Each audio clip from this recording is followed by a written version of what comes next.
This podcast of the Equine Forum is brought to you by the University of Louisville Equine Industry Program at the College of Business. It all begins in 15 seconds right after this word from our podcast sponsor. The University of Louisville Equine Industry Program at the College of Business is now offering a graduate certificate, which can be completed in 15 or 30 weeks and be done as a standalone or used as 20% of your MBA. Classes at both the undergraduate and graduate level are forming now for August.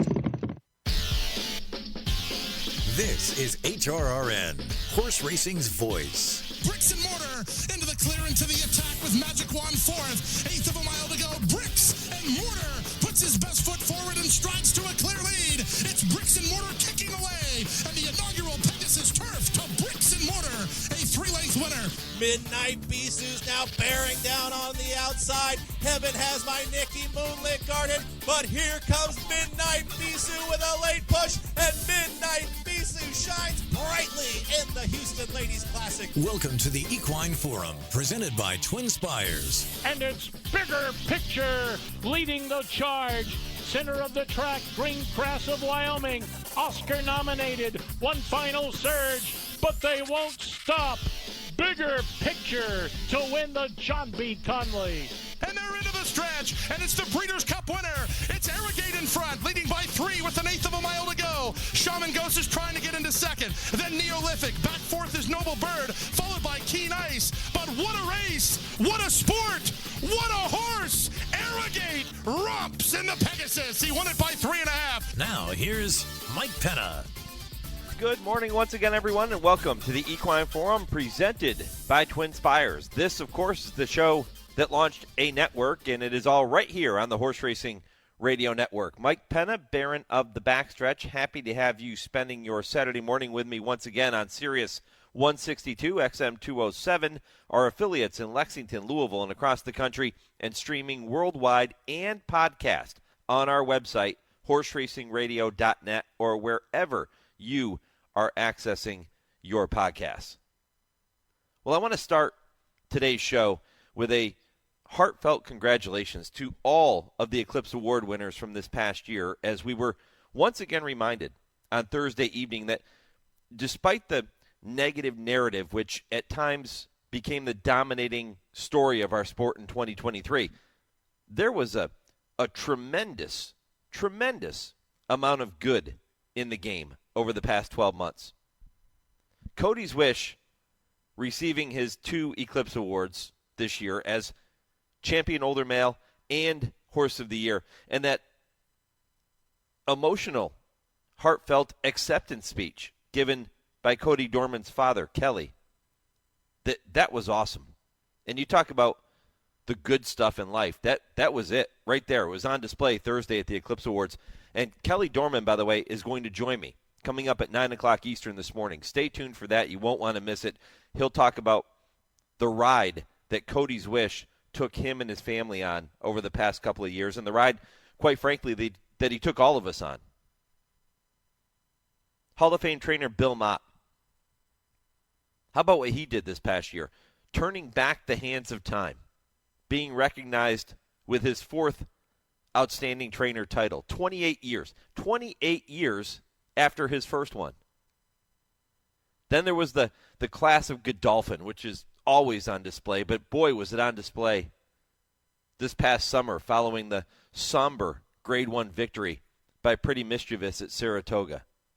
And they were rewarded with both the leading owner and leading breeder titles.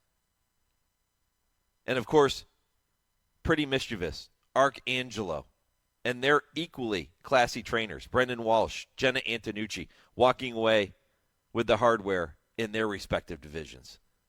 So many great storylines, and they were all right there in front of us Thursday evening in South Florida. So congratulations to all of the Eclipse Award recipients. This afternoon marks the first major Super Saturday of 2024, if you will, and I would expect that more great storylines are on their way, as Gulfstream will host the $3 million Pegasus World Cup and the $1 million World Cup Turf, along with 5 other greatest stakes. It is an awesome day of racing at Gulfstream Park. Hall of Fame trainer Shug McGaughey is going to saddle undefeated Integration in the Pegasus World Cup turf, the race preceding the $3 million Pegasus World Cup. The 3-1 second choice on the morning line is going to make his 4-year-old debut, and he's going to tackle Grade 1 company for the first time. Shug will be here at 8:15 after my first commercial break to talk about integration and talk about the other horses he'll saddle. He's got a pretty good 2-year-old, now 3-year-old actually, in the second race making his debut, and there's a lot of buzz around that horse. We'll talk to Shug about that horse and about integration and all the horses he'll saddle later today. I'm also going to walk through all of the Gulfstream Greatest Stakes with analyst Brian Nadeau as he joins me later in this first hour at 8:35 Eastern. So the first hour dedicated to the big day at Gulfstream Park. And the Pegasus World Cup, it showcases a well-matched field of 12 older horses. But the presumptive leader in this division, White Abarrio, is not there. His connections have instead chosen to bypass the race in favor of the Saudi Cup on February 25th. And when Dale Romans and Tim Wilkin join me for the final segment of today's show, I Ask, They Answer at 10:30 Eastern, I'm going to ask them about that decision.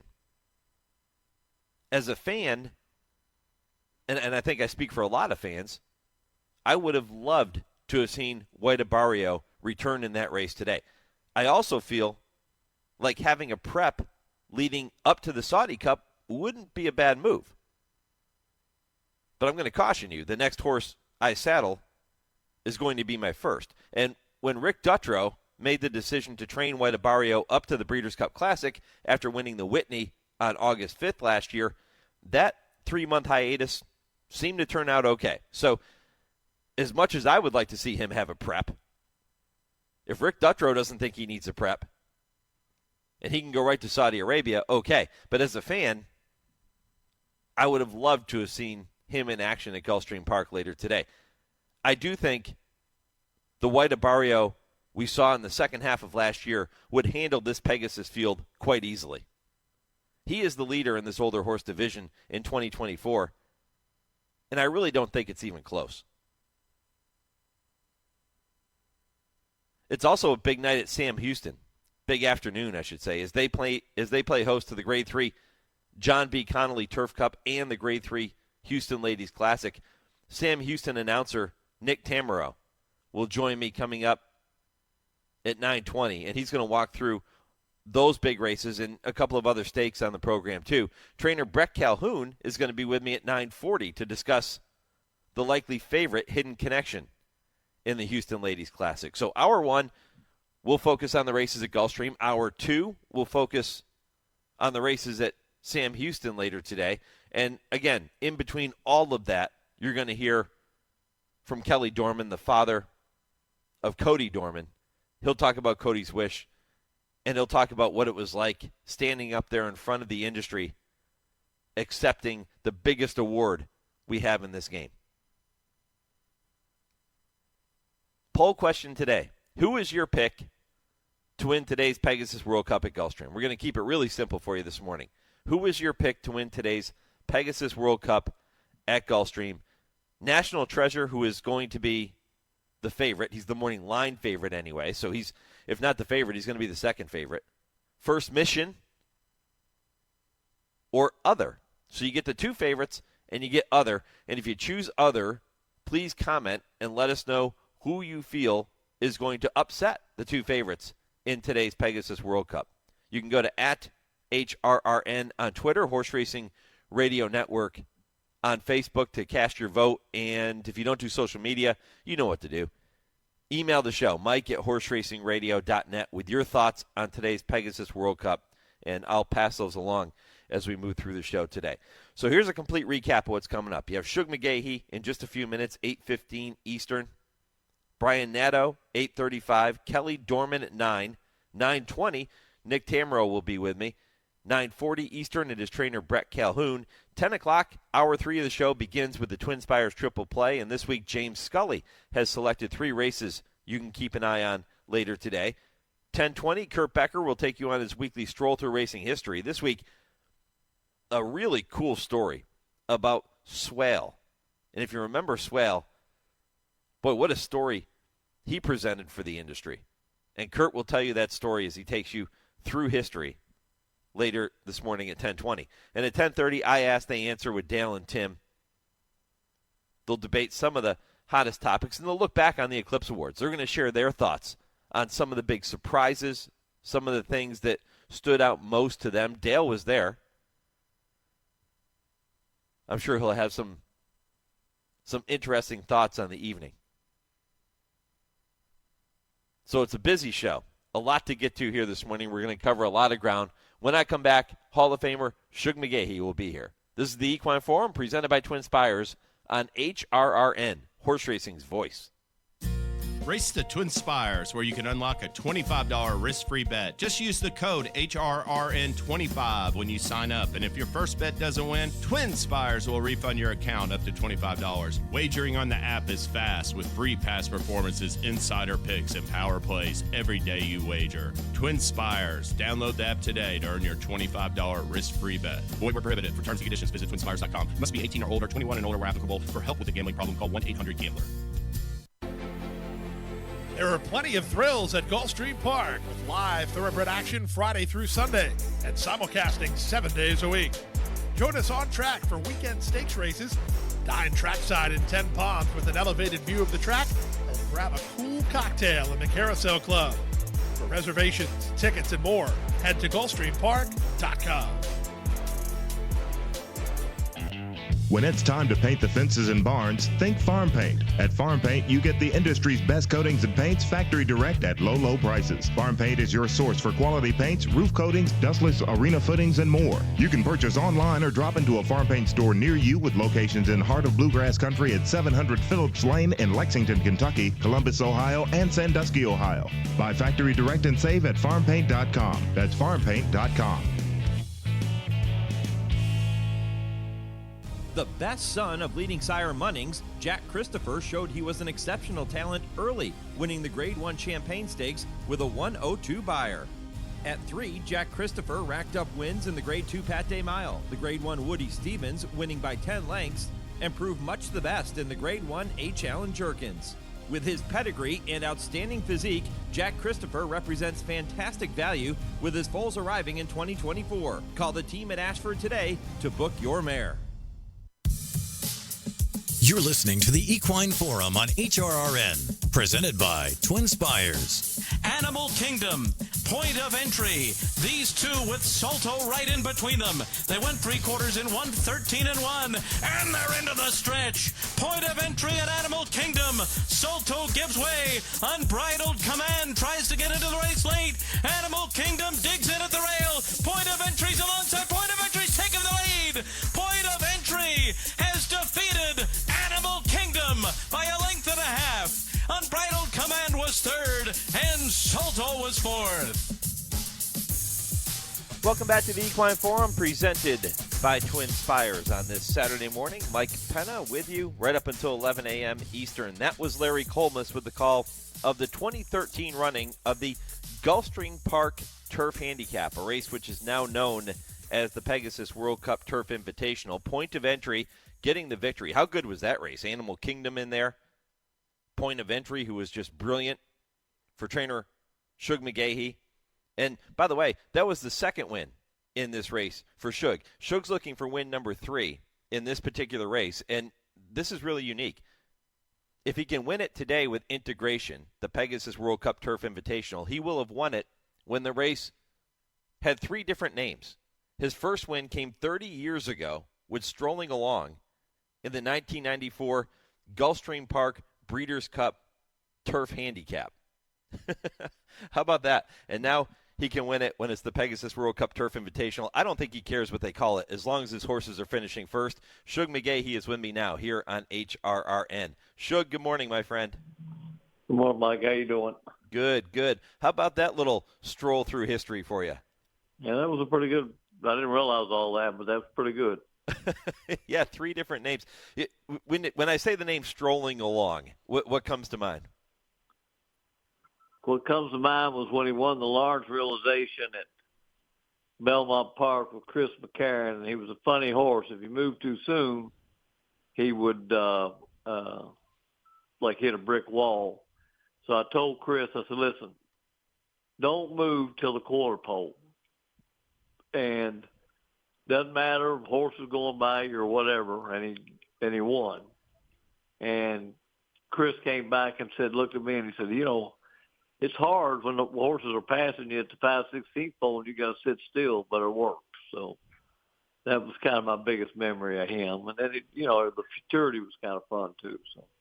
Yeah, it's such a cool horse. And then you come back with Point of Entry in 2013, and I mentioned the quality of that race when you think about Animal Kingdom being in there with him, but Point of Entry didn't take a backseat to anybody on the grass, did he? No, he was he was as good as there was, and he was good. I think he was as good a horse I ever had. He was he had a world of ability, and he won a lot of big races, and he was fun to train. Well, Integration has been absolutely flawless in 3 starts so far to begin his career. You didn't get him started till late in his 3-year-old season. Tell me more about what you're seeing from him coming into this Pegasus World Cup Invitational. Well, Mike, as you know, this is a big step up for him. He's coming from running against 3-year-olds, but he's been pretty impressive doing what he's done. And we've been able to kind of separate his races and give him the time in between to let him develop, and he's done that. And he's been up at Payson Park, and he's trained well up there. The breezes, I go up there on Saturdays, and not this Saturday, but most Saturdays, and, watch him go, and, him among others. But I've been pleased with what I've seen, and he's been down here at Gulfstream since Wednesday, and he seems to have adapted well to the atmosphere down here, and we're looking forward to this afternoon. How big of a step up is it, Shug, for a horse to go from facing 3-year-olds now to facing older horses? And, yeah, I know he's a 4-year-old now, but you said his first try against horses that aren't straight 3-year-olds. How big of a step up is that? Well, I think, with him, especially as lightly raced it is, it's a pretty big step up. But I think he's a pretty special horse, too. It's just, he's going to be in a race today where a lot of these horses have run a bunch of times and, with great success. And so he's going to have to step it up a little bit, and I think that he can. And then we'll take it from there for the rest of the year. But, I think it is a big step up. When you think about it, it's a really big step up to go, for a 3-year-old that's only run 3 times to run against some of these older horses that have, really proven themselves and have been to the battles quite a few times. Shug, we've talked before about some of your top 2-year-olds that come back as 3-year-olds and they start on the Derby Trail or whatever the case might be. And you've talked to me about the development from 2 to 3, and those months from November to January or February are very significant in a horse's development when they're young. How about with a horse like Integration, where going from his 3-year-old season to his 4-year-old season, is that gap from his last start in November to today that significant? Yeah, I think it's helped him, Mike. He's filled out some and grown up, and I think that he's had a good chance to develop, and he's when he turned 2 to 3, I was just more piddling with him than anything, and he had a few bumps and bruises that just where I'd have to back off of him a little bit, and I finally sent him down to Fair Hill back in the middle of the summer, and he seemed to really thrive down there with I was breezing him on the Tapeta there, and also being able to turn him out every day. I think he really thrived on that. So I think he made good progress as we went along, and we'll see if he's run his best or if he's got more to him. Has this been the spot you've targeted all along to get him back for his 4-year-old debut? Well, obviously we had it on our mind, but of course today's a big day for him, but we're also looking down the road, I would like to have a nice spring, summer, and fall with him and be able to hope he's the kind that we can, that we can use some of the big races around, not only in New York, but maybe around the country too. And it'd be nice to end up in California with the right kind of horse at the end of the year, but we'll have to let him tell us that. It would be completely unfair to him to compare him to Point of Entry or any of the other great turf horses that you trained over the years, Shug. But do you see some things in him that lead you to believe that if he puts in the work and things go according to plan, that he can get to a level maybe close to that or even up to that level of a Point of Entry or one of the greats? Well, I think he's shown that he was a pretty special horse in his first 3 races. And, right now, to compare him to Point of Entry wouldn't be fair, as you said, because I think he was a really good horse and Point of Entry. And I would really like to see him if he were to come around and develop in his races the way that Point of Entry did. I think it would be, obviously it'd be a big feather in his cap, and to be able to participate and be successful in some of the same races that Point of Entry was. I mean, Point of Entry didn't run in the race at Louisville, but I would like to be able to run him in that one. I don't know what it's called now. I call it the early times, but on Derby Day, and you got the Man of War in not Louisville, but they got in Belmont. You got the Manhattan. You go to Saratoga. You got the Turf Classic, and even if it came to it, you got the Arlington Megan at Colonial, which is sure always has been a nice race. And so, I think we've got a lot of places to choose from, and it would sure be nice if he were to step up and kind of have the record that Point of Entry had.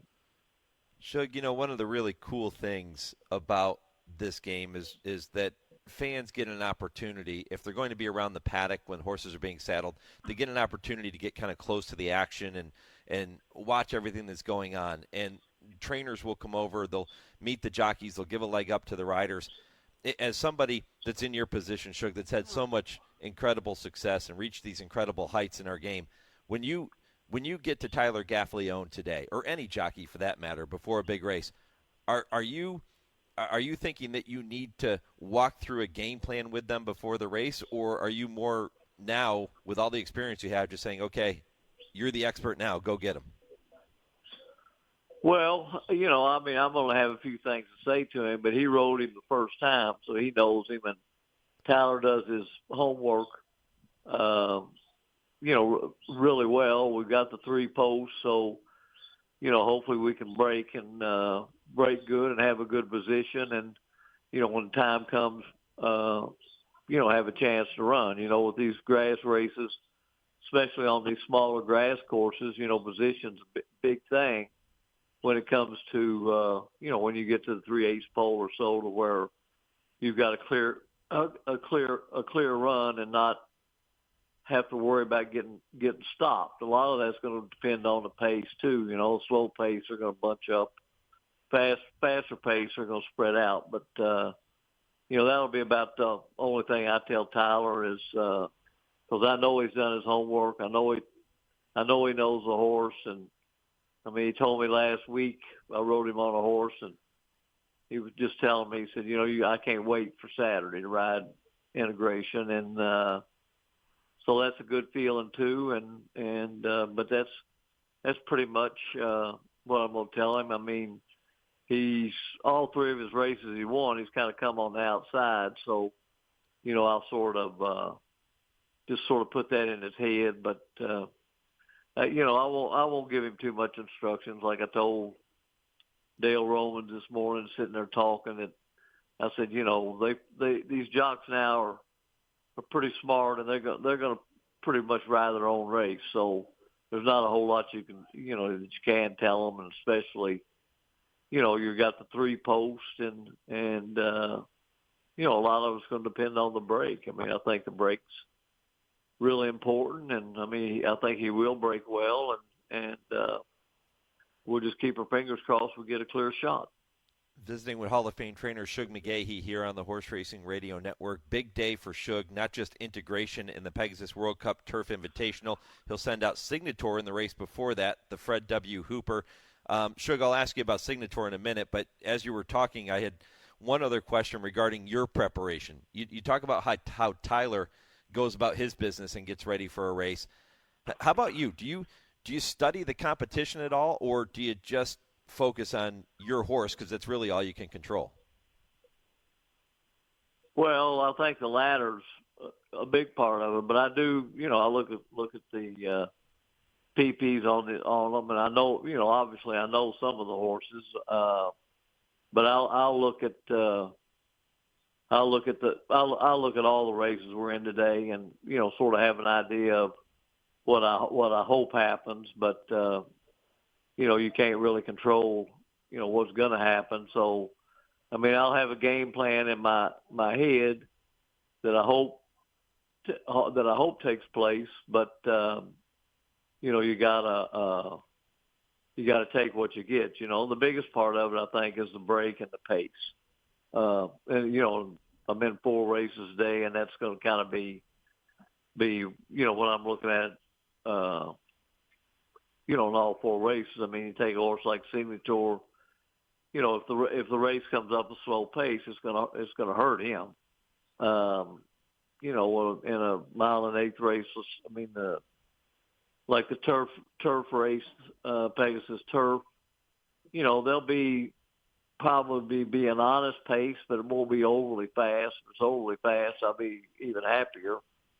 But as we saw in the Hill Prince, he broke and he kind of laid where he needed to be. Kendrick rode him great, and having him in a good position to finish. Those horses did spread out a little bit, so he was able to be kind of a free third there. So hopefully maybe something like that will happen again today.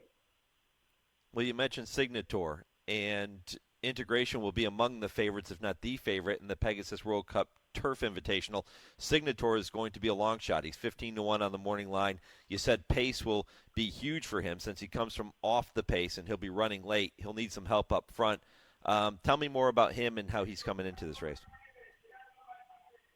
Well, I think he's doing fine. I kind of like the idea of, the backing up from 1 1/8 at Aqueduct to running a mile here. He has been doing. He's been doing fine.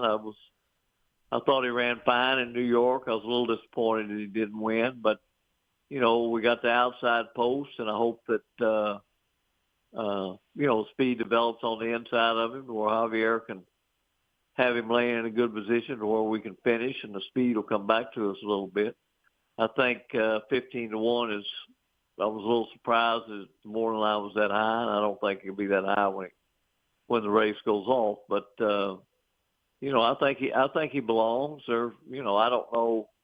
I know that horse of Bafford's, the Bernardini, so he'll come here and be ready to go. But he's had to ship all the way across the country, and I think sometimes that could affect him. He's never been here, so I think he'll probably be the favorite. But we'll just have to wait and see. But my biggest hope is, I like to see a fast pace. Shug, before I let you go, I have to ask you about one more horse, and that's your first-time starter in race number 2, Corporate Power, the son of Curlin. I'm hearing some pretty good buzz about this horse from some folks that I've talked to. He certainly has looked the part in the mornings, hasn't he? Yeah, he's trained good, and I had him in an Aqueduct, and he came up a little, kind of like a little bruise in his foot or something, so I had to scratch him race day. And we were going to really like him that day. This is, a lot of it depends on what some of these other horses, they've got a lot of pedigree, how good they are. But I think that as long as we get a good effort out of him, we can move forward. But I like him. He shipped down here a little while ago from Payson Park, and I was really pleased with what I saw. He's really grown, and so we'll kind of let him tell us, and I'm anxious to run him and to watch and see how he runs. But I think he's the kind of horse that, racing-wise, he's going to get better and better with racing. Well, he's got the right coach in Hall of Famer Shug McGaughey. Shug, listen, I really appreciate the time. I know it's a very busy morning for you.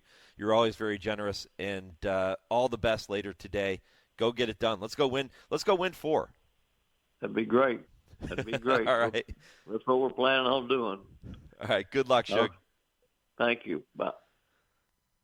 Always fantastic, Shug McGaughey. We ran out of time. I didn't even get to ask him about inside information. Of course, they're honoring the great inside information, a horse he trained, and honoring inside information with the inside information stakes at Gulfstream today.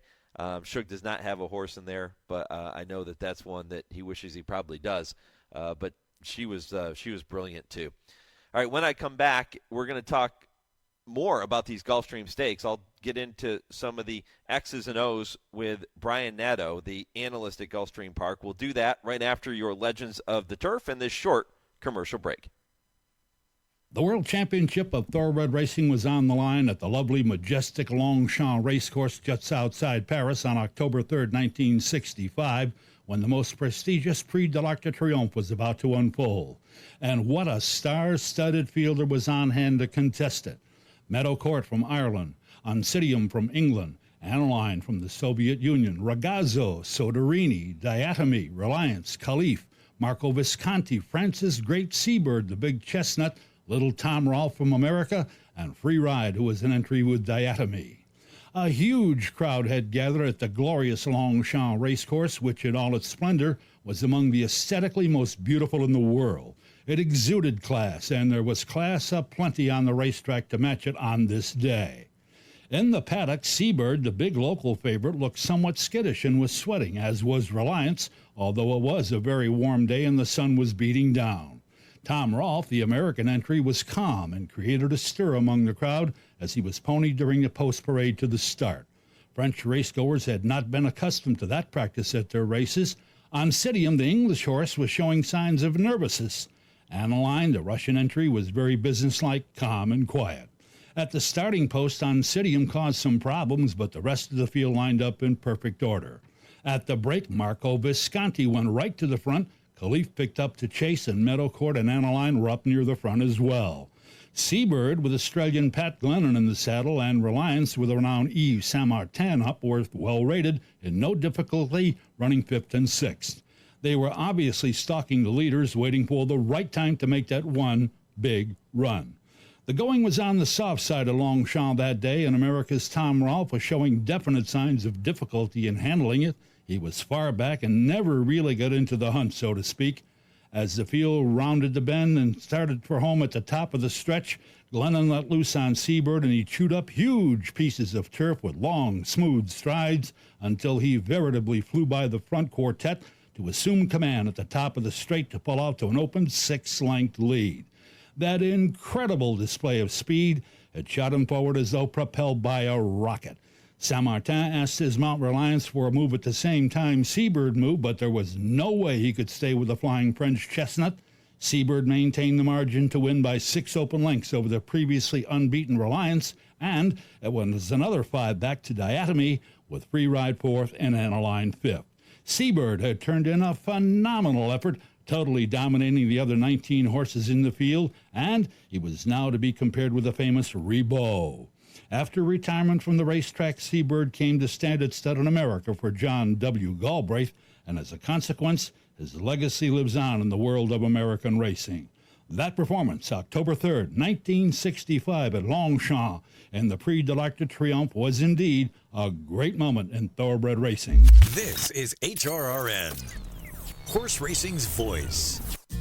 Race the TwinSpires, where you can unlock a $25 risk-free bet. Just use the code HRRN25 when you sign up. And if your first bet doesn't win, TwinSpires will refund your account up to $25. Wagering on the app is fast with free past performances, insider picks, and power plays every day you wager. TwinSpires. Download the app today to earn your $25 risk-free bet. Void where prohibited. For terms and conditions, visit TwinSpires.com. Must be 18 or older, 21 and older where applicable. For help with a gambling problem, call 1-800-GAMBLER. The race is on at Sam Houston Race Park. Get in on exciting thoroughbred racing action every weekend. Join us Saturday, January 27th for the Houston Racing Festival with 5 stakes races, contests, a jockey trainer meet and greet, and more. Plus, Sam Houston is the place for live music and great drink specials every Friday, along with the best Sunday brunch around. Race in for all the excitement, starting with the Houston Racing Festival at Sam Houston Race Park. Visit shrp.com for details. The 2024 Stallion roster at Adena Springs North offers exciting opportunities for breeders. Tap into the famed Leafard's Delta family with American Guru, a winner over a mile on turf in 132.09. His sire produced classic winners Empire Maker, Grindstone, and Red Bullet, and his first runners are on track in 2024. Shaman Ghost is Ghostsapper's best son, a multiple Grade 1 winner of $3.8 million. His first crop of Ontario-sired runners start in 2024. Adena Stallion's silent name is the only son of Sunday Silence at stud in North America and Canada's champion sire 3 years in a row. Signature Red is the only son of Bernstein at stud in Canada and the best value stud in the country. And Dynaformer's heir, Point of Entry, is Canada's #1 sire by progeny earnings, turf sired, and average earnings per runner on turf in 2023. Learn more at adenastallions.com. You're listening to the Equine Forum on HRRN, presented by TwinSpires. National Treasure off the turning front. Blazing Sevens of one side. Mage is 2.5 lengths behind them. Red Route 1 cuts the corner, and they're into the stretch. National Treasure taken on by Blazing Sevens. Mage wanders inside. Still work to do with him. National Treasure digging in. Blazing Sevens. Mage is third. National Treasure. It's Blazing Sevens putting on a show in the Preakness. Who's it gonna be? It's gonna be National Treasure. John Velasquez gets his Preakness, and Bob Baffert has won his 8th one. Blazing Sevens was second best. Mage ends up third, and a great stretch run in the Preakness Stakes. Well, once again, Larry Colmus with the call of last year's Preakness Stakes, won by a very game National Treasure. He returns today in the Pegasus World Cup Invitational. $3 million on the line, a 1.1 mile journey in front of him and all of the contenders in this year's Pegasus World Cup. And it's going to be a huge day at Gulfstream Park. Post time for the World Cup, as, by the way, is race 13. The final race on the program is 5:40 Eastern. It is one of many greatest stakes races on tap at Gulfstream later today, and nobody knows that better than Brian Nadeau, who is with me now. He is the analyst at Gulfstream Park, does a great job handicapping down there, and he's going to walk through all the races with me now. Brian, good morning. Hey, Mikey, good morning. Good to hear from you, and thanks for having me on. I appreciate it. Yeah, always love talking racing, and here we go. Pegasus World Cup Day, National Treasure. He is the morning line favorite for Hall of Famer Bob Baffert. But listen, he ain't exactly a win machine, is he? Yeah, he doesn't have to win. I don't think there's any doubt about that. The race goes through him. I think he's, at the end of the day, the most talented horse. But you said it well, Mike. He's not exactly all that fond of the winner's circle, so there's definitely different ways you can go in the race. I do feel like he does get all the best of it in that he's got speed and can be placed anywhere, and he drew perfectly as well. And, you know, we've seen now over the course of history in the Pegasus that you really do need to be close, and that's just a general theme over the main track here. You know, horses are not going to loop horses in races like this. You got to have some tactical speed at the very least. So let's assume that National Treasure is beatable in this spot. Which other horses are you going to look at to provide some value? Well, I think it's obvious. First Mission is to me at least next man up, so to speak, on the totem pole. You know, he's got a world of upside. I don't think we've seen a lot of First Missions in this race, Mike. We've seen established horses. We've seen the Knicks Goes, you know, the Arrogates, and those kinds of horses. Life is Good that have already come here, and we know their jam. We know how good they are and what they can do. You know, First Mission we don't know that yet. He's still got so much upside, and he wasn't able to make the Preakness that you just played before I jumped on with you. And now Brad Cox is finally starting to get some races in with him, finally starting to get a campaign into him. So I think he comes here ready to run the race of his life. Is that going to be good enough? Well, like you said, we'll find out at about, 5:45-ish or so today. Yeah. I described this race as I opened the show as being a well-matched field. I don't think that you necessarily have a superstar in here, at least not yet in their careers. They could develop into one over the next 11 months or so as we move through 2024. But it's a well-matched field. The leader in this division, White Abarrio, decided to skip this race in favor of the Saudi Cup at the end of February. I wish he was here. I think he would be a standout in this spot, and I just would, from a fan standpoint, would have loved to have seen him compete in this race. Yeah, I know 11 others that are pretty happy he's not here. I can tell you that much. Because if National Treasure is 9 to 5 on the morning line in this race, as you kind of hinted at, what's White Abarrio? So yeah, it's unfortunate. We would have loved to have him. It would have been great. But the Pegasus can make some stars too, and I think whoever does win this race and steps up to the plate, if it is National Treasure, then he stamps himself as clearly one of the best handicap horses in the country. And if it's somebody else, then they throw their hat into the ring, and then, you get to see how the year progresses. So there's still plenty of obvious excitement to it. Which other horses do you view as major players in here?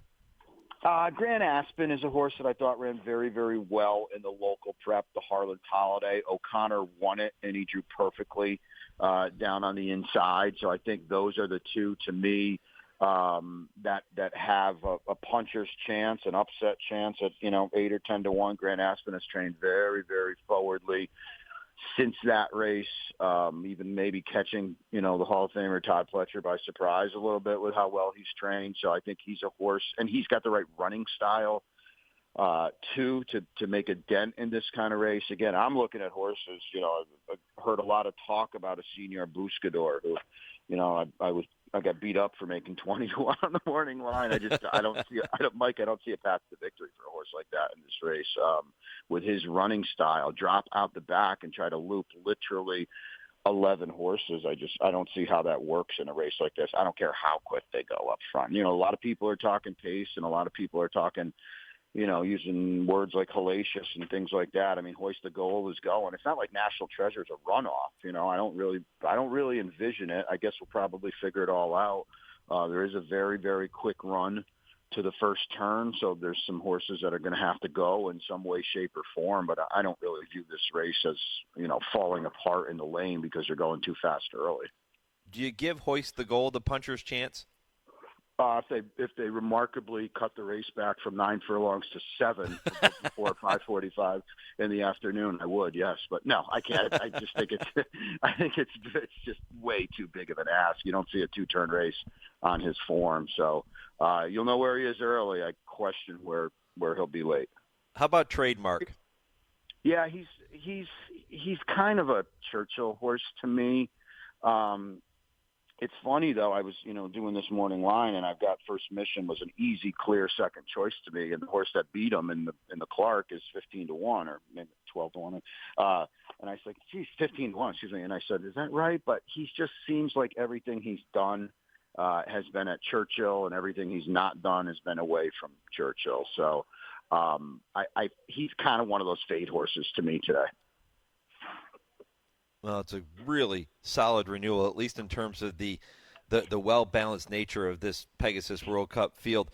Our poll question today, Brian, I'm asking people who their pick is to win the Pegasus World Cup, and I gave them the two favorites, National Treasure and First Mission, and then an other category. And so far, First Mission is getting most of the respect from HRRN Nation, 42%. 38% for National Treasure. So those two vying for the favorites role in this poll anyway. But David replies and says Nimitz Class could get a great trip with no speed to the outside. Is he right? Yeah, he's a ginormous long shot. He could get a good trip. Yeah, I mean, he could sit a nice trip. He's drawn very cozily inside. I mean, anybody out there just kind of maybe a little new to this race or not, make sure you look at your racing form or whatever you got and look at the circumference of this race. It is a darn quick run to that first turn. So if you're inside, you've got a big bonus. If you're outside, you're in deep, deep water. Skippy Longstocking drew terribly, so he's got problems. Nimitz Class is one of those horses that does have, a couple races that, listen, nobody in this race is, running 114 buyers. You know what I mean? I know National Treasure comes in off a huge figure. That's his only huge figure ever. So the gang is kind of all grouped together, but I do kind of feel like Class will play out in a race like this, and the Nimitz Classes of the world are really, really up against it. So who is your top pick to win the Pegasus World Cup? Yeah, I wish I had something clever or sexy for you, Mike. It's just straight 7-8 to the hoop for me. I just feel like National Treasure, not only is he the best horse, I just feel like the best horse has the best running style for this race, and I think First Mission is a clear-cut second. I'm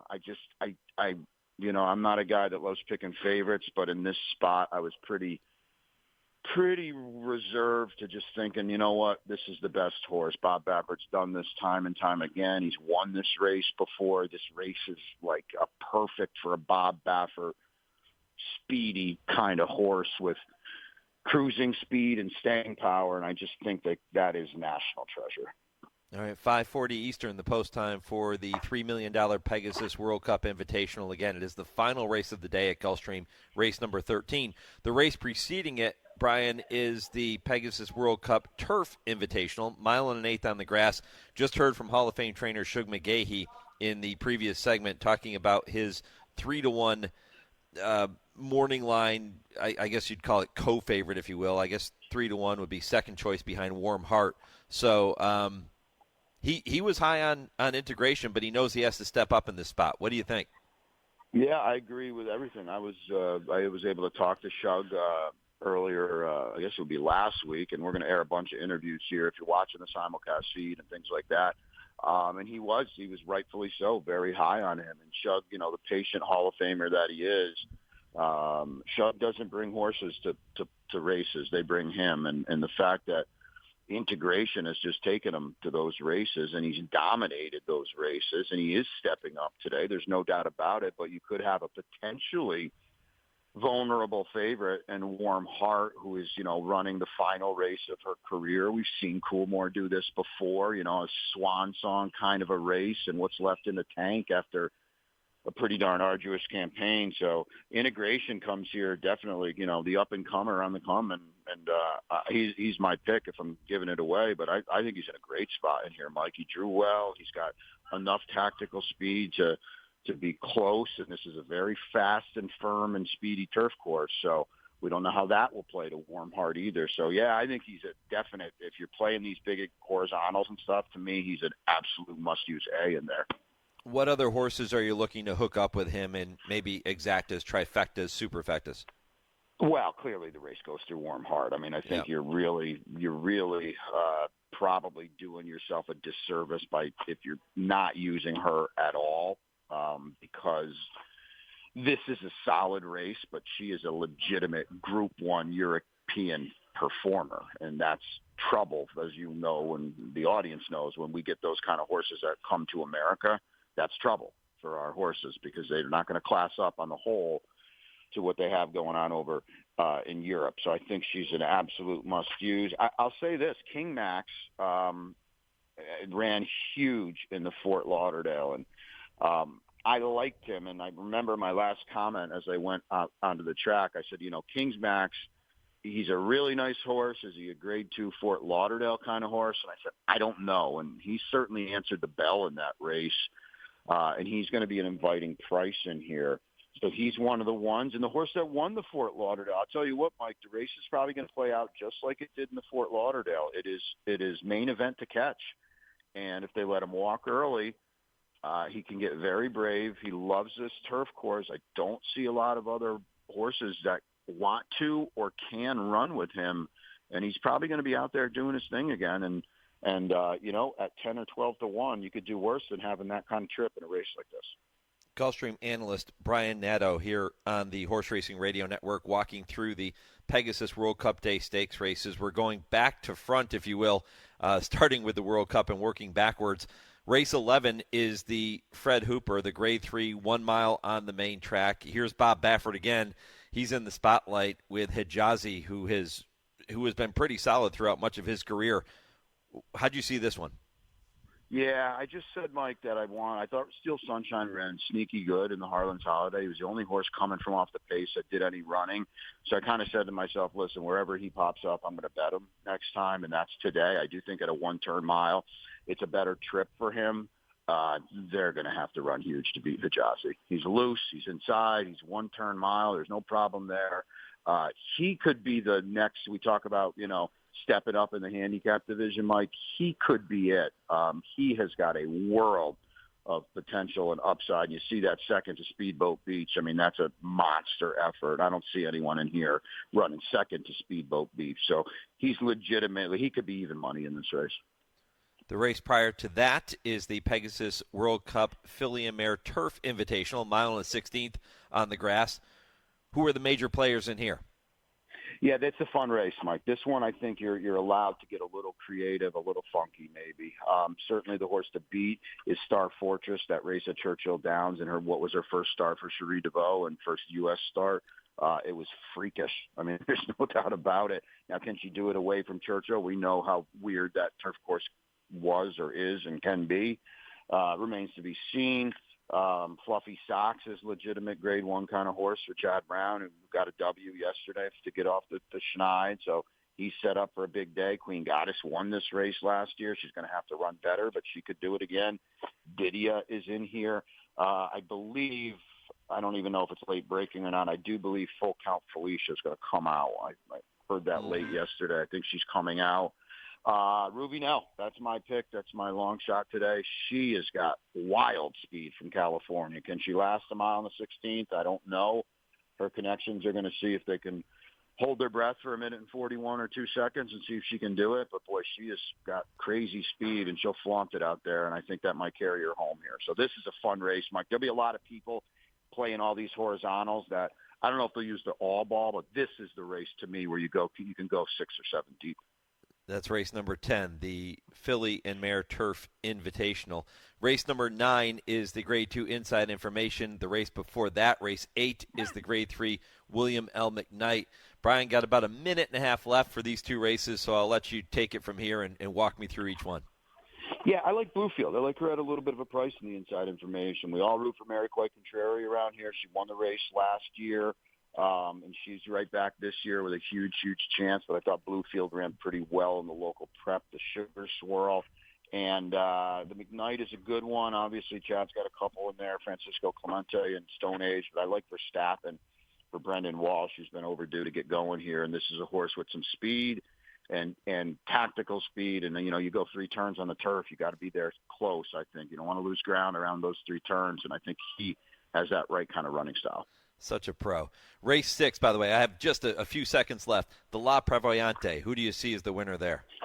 Yeah, I don't want to call it a match race, Mike, but clearly the 2 favorites tower over the field, Ramanja Mia and R. Callie Kim. I went with the latter, R. Callie Kim. I think she's got a little more turn of foot than Ramanja Mia, who's more of a grinder, and I think that's a good way to get to the winner's circle today. Loaded day. We got through all the greatest stakes. Brian, you're the best, man. Thank you very much. Enjoy the day. Good luck at the windows, my friend. Yeah, Mikey, thanks for having me on. I really appreciate it, and let's hope to catch up soon. All right, Brian Nadeau here on the Horse Racing Radio Network. When I come back, it is time for this week's edition of Calling All 3-Year-Olds, presented by Spendthrift, and I'll get you ready for a very busy second hour of the program. This is the Equine Forum on the Horse Racing Radio Network. The National HBPA is continuously working to protect the health and welfare of horses by advocating and funding research to help reduce equine injuries, lobbying for a national testing lab to oversee and establish absolute uniform laboratory protocols, advocating for every track to undergo an annual independent surface assessment, passionately supporting off-the-track thoroughbred retirement facilities and adoption groups, and so much more. See additional HBPA initiatives at nationalhbpa.com. Joe Buck and John Smoltz welcoming you back to the City Center Convenience Mart. Well, John, the stage is set for the final transaction. That's right, Joe. Heather's moment has arrived, and you just hope all that training pays off. Heather lays down her purchase, but Randy rings it up as slowly as he can. He is a wily veteran. It gives Heather's eyes the chance to wander. Uh-oh. Yep, she's looking at the cigarettes. There's nothing good back there. Quit now, and in 5 years, your odds of getting certain cancers drop 50%. Meanwhile, Randy's stone-faced. He's giving nothing away. He just stands there, wetting his cashier's finger on that sponge. Heather toes the rubber. Here we go. Heather's arm is in motion. But instead of pointing at the back wall, she just grabs the gum off the counter. That's a slick move. Heather back. She is out of there. Even Randy tips his cap to Heather. Stand Up to Cancer and Rally wants you to reduce your risk for cancer. Go to takeahealthystand.org. Did you receive a call or message that mentioned Social Security and demanded immediate action? Did the caller know your Social Security number or other personal information and tell you that your Social Security number had been used in connection with a crime? Did you feel worried that your Social Security number might be suspended, your bank account might be frozen or seized, or you could be arrested? That is not the Social Security Administration. Social Security will not threaten you, demand your personal information, or instant payment, email or text you pictures or documents, or use a real government official's name to gain your trust. Social Security does not accept payments by gift card, prepaid debit card, internet currency, or by mailing cash. Criminals use these forms of payment because they are hard to trace. Do not be fooled. Hang up. Ignore them. Report this criminal activity to the Social Security Administration Office of the Inspector General at oig.ssa.gov. Produced at U.S. taxpayer expense. Thursday evenings, 6 to 7 p.m. Eastern, is the Brisnet.com call-in show. It's your chance to call in and let the Horse Racing Radio Nation know what's on your mind. Call us at 888-966-HRRN. That's 888-966-4776. And discuss the topics you choose in the world of thoroughbred racing. The Brisnet.com call-in show. Sirius 162, XM 207, and streaming live at horseracingradio.net. You're listening to the Equine Forum on HRRN, presented by TwinSpires. They're all in line. And they're off. Spendthrift Farm presents Calling All 3-Year-Olds with Bobby Newman. 42 total Kentucky Derby qualifying points were on the line in the Grade 3 LeCompte Stakes at Fairgrounds last Saturday. A field of 6 competed over a mile and a 16th. Track Phantom and Nash, the first and third place finished respectively in the Gunrunner Stakes, renewed their rivalry and were both heavily bet in the LeCompte.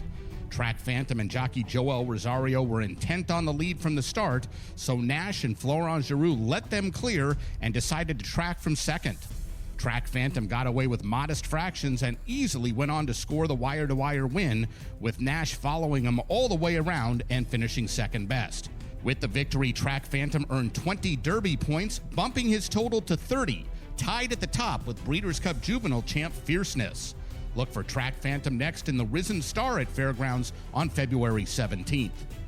Speaking of Fierceness, he remains on path toward the Grade 3 Holy Bull at Gulfstream, one of 4 Grade 3 races now scheduled for Saturday, February 3rd.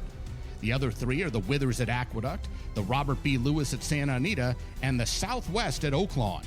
It'll be a super busy Saturday, partly because poor weather at Oaklawn Park last week forced several cancellations.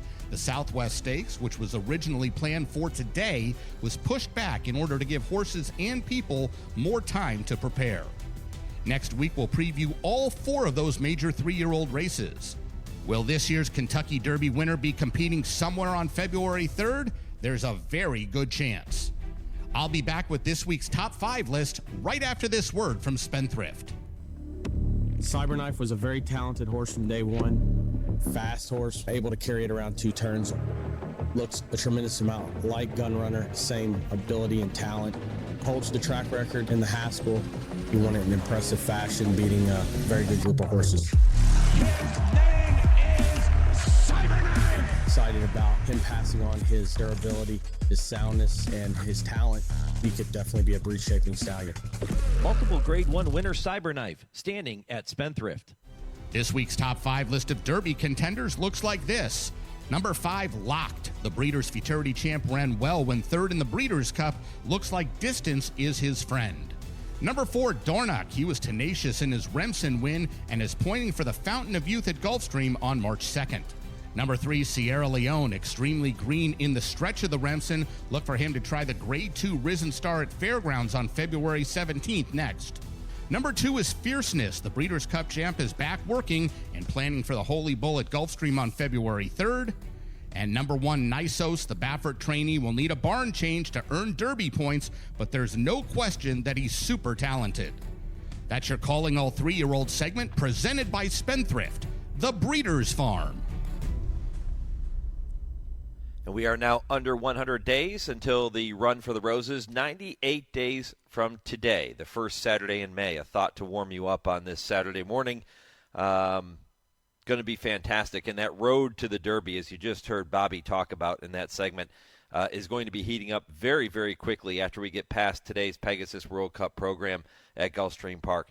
Plenty to come in hour number 2. And by the way, when Brian Nadeau picks a horse on this show, it obviously moves the needle, because I told you just a few minutes ago that it was First Mission as the leader in our poll question this morning. First Mission had a significant lead over National Treasure, and now it is National Treasure who has surged to the front after Brian picked him to win the race. 42% of you saying it's National Treasure who is going to win today's Pegasus World Cup, 33% on First Mission, and just 25% saying it's going to be somebody other than the 2 favorites. You can continue to vote all the way through the show here this morning at HRRN on our Twitter page. You can also do that Horse Racing Radio Network on Facebook. And if you don't do social media, email the show, mike@horseracingradio.net. I'm back with hour number 2 right after a 10-second pause for station identification. This is the Horse Racing Radio Network, where racing comes to talk.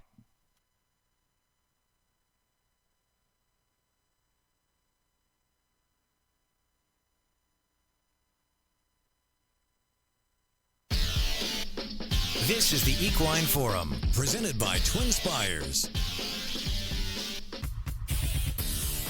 Welcome back. Hour 2 of 3 rolling on a very busy Saturday morning. If you missed any portion of the first hour of the program, well, you missed a lot. You missed Hall of Fame trainer Shug McGaughey talking about his runners later today at Gulfstream Park, and Gulfstream analyst Brian Nadeau walking through the big races coming up later today. Fantastic stuff from those two. You can check out the podcast of this entire show after we finish up at 11 a.m. Eastern. You can do that on our website, horseracingradio.net, and you can do it on every podcast platform. So however you listen to your podcasts, Apple Podcast, Google, Spotify, Podbean, however you do it, type in Horse Racing Radio Network and follow along with us each and every week. Hour 2 is going to begin with Cody Dorman momentarily. I'm getting ready to welcome him to the program. This is going to be a really tremendous privilege to get a chance to talk with Kelly coming up here in a minute. We are efforting him as we speak. Nick Tammaro going to be with me at 9:20 Eastern, and Bret Calhoun at 9:40. So the first hour of the program had a chance to talk about all the big races at Gulfstream. Later in the show, we're going to talk about all the big races coming up at Sam Houston later today on Houston Ladies Classic Day. 10 o'clock Eastern, you're going to hear from James Scully with the TwinSpires Triple Play. He will give you 3 races you can watch and bet at TwinSpires later today. Kurt Becker takes you on his weekly Stroll Through Racing History at 10:20. A really, really well-produced story about the great Swale. And at 10:30, I ask, they answer with Dale Romans and Tim Wilkin. Looking forward to that conversation coming up here shortly as well. Get a chance to talk about some of the hottest topics in the game with them. And one of the things that Dale and Tim will do is they'll share their thoughts on the Eclipse Awards and some of the moments that stood out most to them, maybe some of the surprises, some of the things that they didn't expect to see. But that should be excellent coming up at 10:30 Eastern. One of the highlights, if not the highlight of the entire evening, was getting to see Cody's Wish crowned Horse of the Year and Champion Older Male. And, boy, was he deserving of those 2 honors. There's no doubt about it. Cody Dorman, the father of Cody Dorman, the namesake of Cody's Wish, was privileged enough to stand on stage with his wife Leslie and his daughter Kylie and accept that Horse of the Year award for the folks at Godolphin. They are all class, and I know that nobody knows that better than Kelly Dorman, who indeed is with me right now on the Horse Racing Radio Network. Kelly, good morning. Good morning, man. Thanks for having me on. Welcome back to the Bluegrass. Yeah, I wish I could have brought that Florida weather with me. Well, you returned victorious. It's kind of like winning a national championship, and then or the Super Bowl, and then you had a pretty pleasant flight home, I would imagine. Yeah, everything went pretty smooth. We had a late flight. We done that on purpose. Wanted to go down to the beach, let Kylie see the ocean. That's the first time she ever got to see it. I wasn't going to be that close to it and not let that happen. So had a good morning yesterday, and the flight and everything went smooth, and got to sleep in our own bed. So it's all good. One of the things you mentioned in that heartfelt and emotional speech that you gave when you were accepting, you said, I never would have dreamed 5 years ago when all this happened that I would be standing right here doing this. So how do you put into words what it was like to be standing up there in front of the entire thoroughbred world accepting that trophy? I mean, just being invited to the Eclipse Awards itself was such an honor. And Dan Pride from Godolphin had asked me to, if Cody's Wish won the Horse of the Year, if I would do the acceptance speech. And, the honor of him doing that, of course, Godolphin, as good an organization as they are, that was their first Horse of the Year. And to let me do the speech, that you got to give a lot of credit to them. That shows how humble they are and the type of people they are. And it was one of the biggest honors I've ever had, to speak, in part for them, in part for Cody's Wish, especially, Cody, you can't mention one without the other, of course. But, I always say that, I don't, Cody, him and that horse has put me up in front of a lot of crowds to speak. And that is way out of my wheelhouse. And, there's always things I wish I could have said that, after the fact, looking back at it and stuff. But I've never write notes down and stuff. I always say that, I can read and write. I just can't read and talk. But, the words, I don't know where they come from. It's just, I always say that it's him and that horse, Godolphin, the whole horse racing world has embraced us so much. I just read the words that they've all tattooed on my heart, and that's just how it works. And I thank them, and it's just a memory that I don't think I'll ever come down. I don't know if I want to call it a memory or a dream. I don't know if we'll ever come down off of it, but it was an incredible night, and a lot of great people, great horses, just a top-notch event.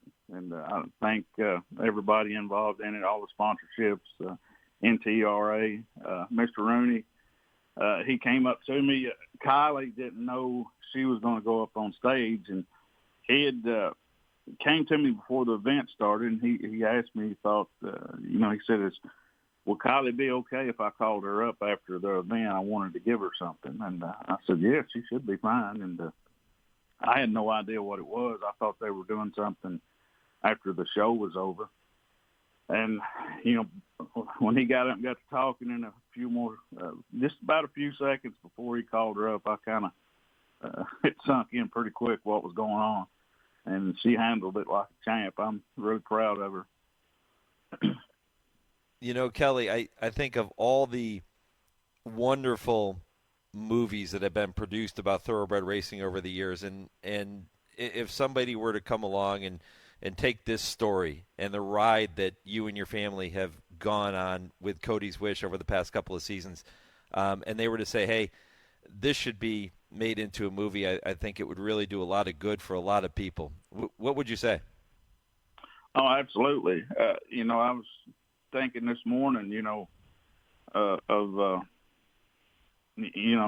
I said a while ago, there's things you wish you could say, you don't have so much time and you're so running on adrenaline and emotion, when you speak of this, but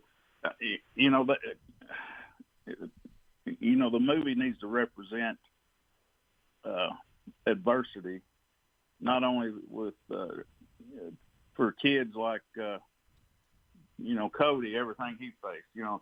That was an inspiration for so many kids. There's people's reached out to us for quite a while now, showing how much their children follow this and things they've been through, and adults too. And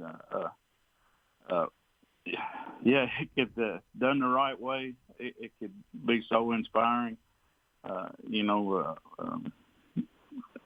Just show people there's a light at the end of the tunnel, no matter what you're facing.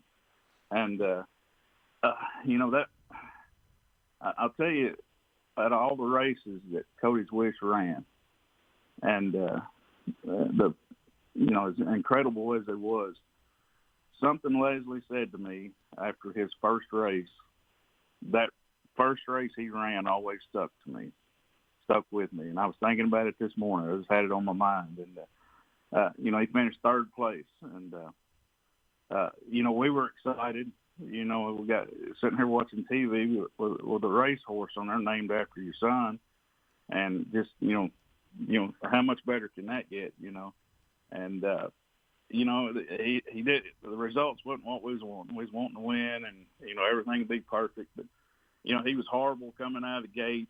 He got shuffled in and out of the pack several times around during the race. I think Junior was on in the first race. I think he had to pull up. He almost ran over another horse. And then he got outside that last turn, and he got outside and just dug in. And you could start seeing the fight and the will to try to get up, get to the top. And he finished third, but, he didn't quit. So, we watched that race, I bet 20 times after that. And I come in from work one day, and Leslie said, sit down here, I want you to watch something on TV. And I said, okay. And she put the race back on. I was sitting there thinking, we've seen it so many times. What am I looking at now? And after you watch it that much, it kind of slows down, or you can see a story develop in each horse during the race, kind of made more sense. And I watched that, and she looked at me and she goes, he ran that race like Cody's always lived his life. There's always a mountain in front of him, but, he was climbing, and he would get so far up and get knocked down and everything. And just her making that comment, that set the tone for everything, every race he ever ran. I don't know, if he ran a race and he was clean in the winner's circle, I don't remember. But I guess he, kind of like Rocky, he has to get a few blows, get some dirt in the face before he really digs in, gets going.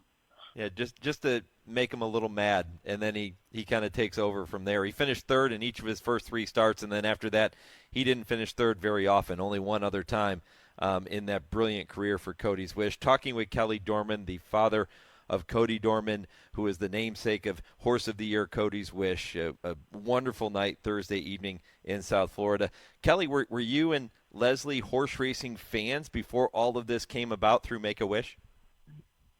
Yeah, we liked, a lot of the bigger races, Derby, especially Derby, things like that.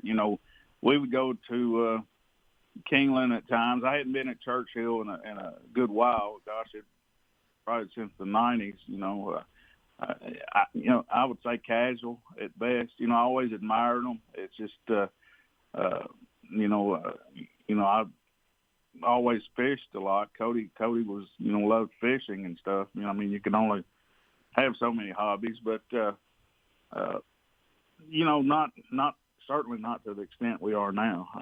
I've learned so much about it, just the minute details in racing and stuff, and still got a whole lot to learn. And, I knew I had the bug real bad. It was a few years ago, after, when I think that first year he started winning.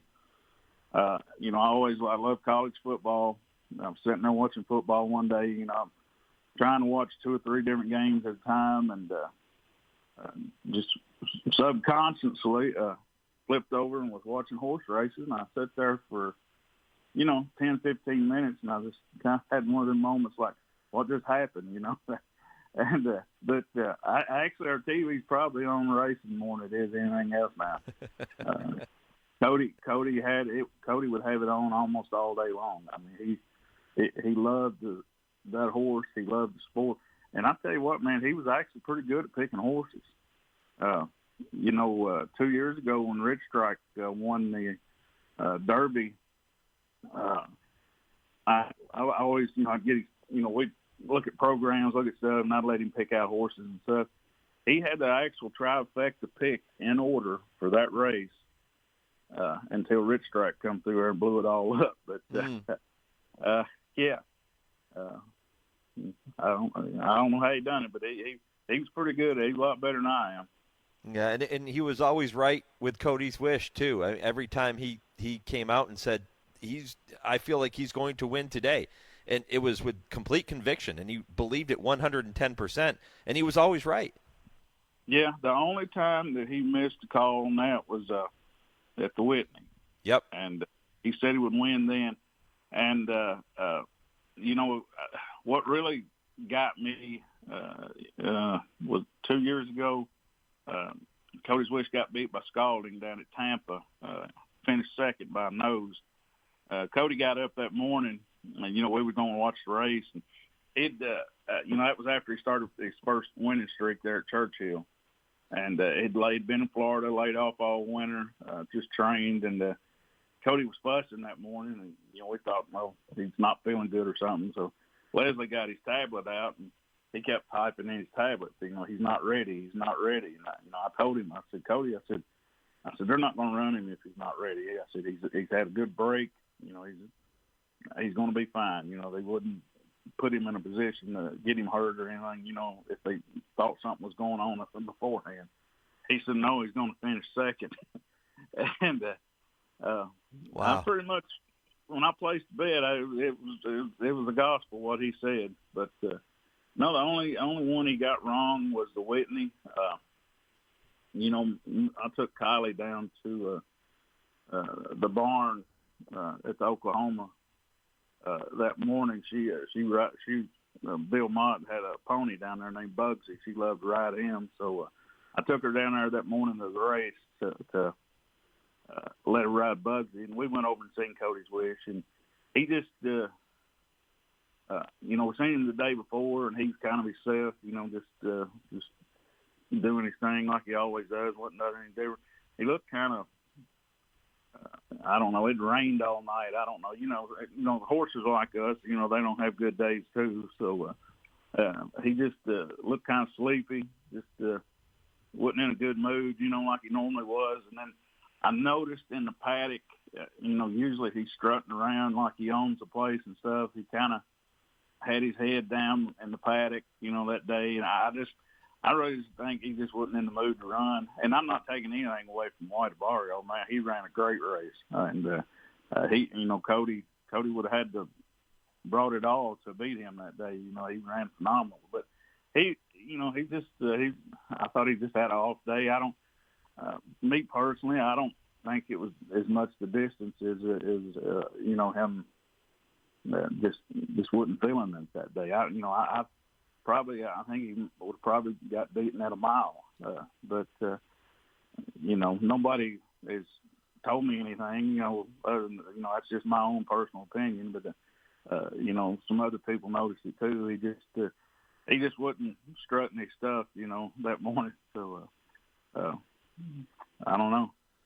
But that's Kelly, I have to tell you, I'd be remiss if I didn't take you on a little trip down memory lane here. I have a little treat planned for you, and we've got a few minutes left before I have to get to a commercial break, so I want to make sure we do this. But in addition to Cody's Wish being named Horse of the Year and Champion Older Male, He was also honored with the NTRA Moment of the Year for his brilliant performance at the foothills of the San Gabriel Mountains, which sealed the deal for everything. So I want to take you back to that moment, November 4th. Here's the way it sounded from Larry Colmus.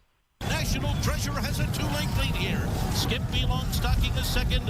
Cody's Wish has made his way up into third, and they're into the stretch. And it's National Treasure still there. Cody's Wish in between horses, now up into second. On the outside, it's Skippy Longstocking. Here comes Cody's Wish alongside of National Treasure. Cody's Wish takes the lead. Cody's Wish and National Treasure coming down to the line, fighting back National Treasure. Cody's Wish, I think he won it by a nose on the wire over National Treasure. Thank you, Cody, and thank you, Cody's Wish. Kelly, unbelievable. What was going through your mind as you're listening to Larry call that race here on radio? I think my heart was going through my mind. You know, and that was one of the only races. Usually they take Cody down to the winner's circle, which most of the winner's circles aren't right at the finish line, but it was there. And when he crossed the line, I was pretty sure he had enough push to win it. But you know, some of the photographs I've seen, man, that was close. It was very close. I mean, you know, Cody's Wish never started. Not one time I don't think I ever seen him break out of the gate good.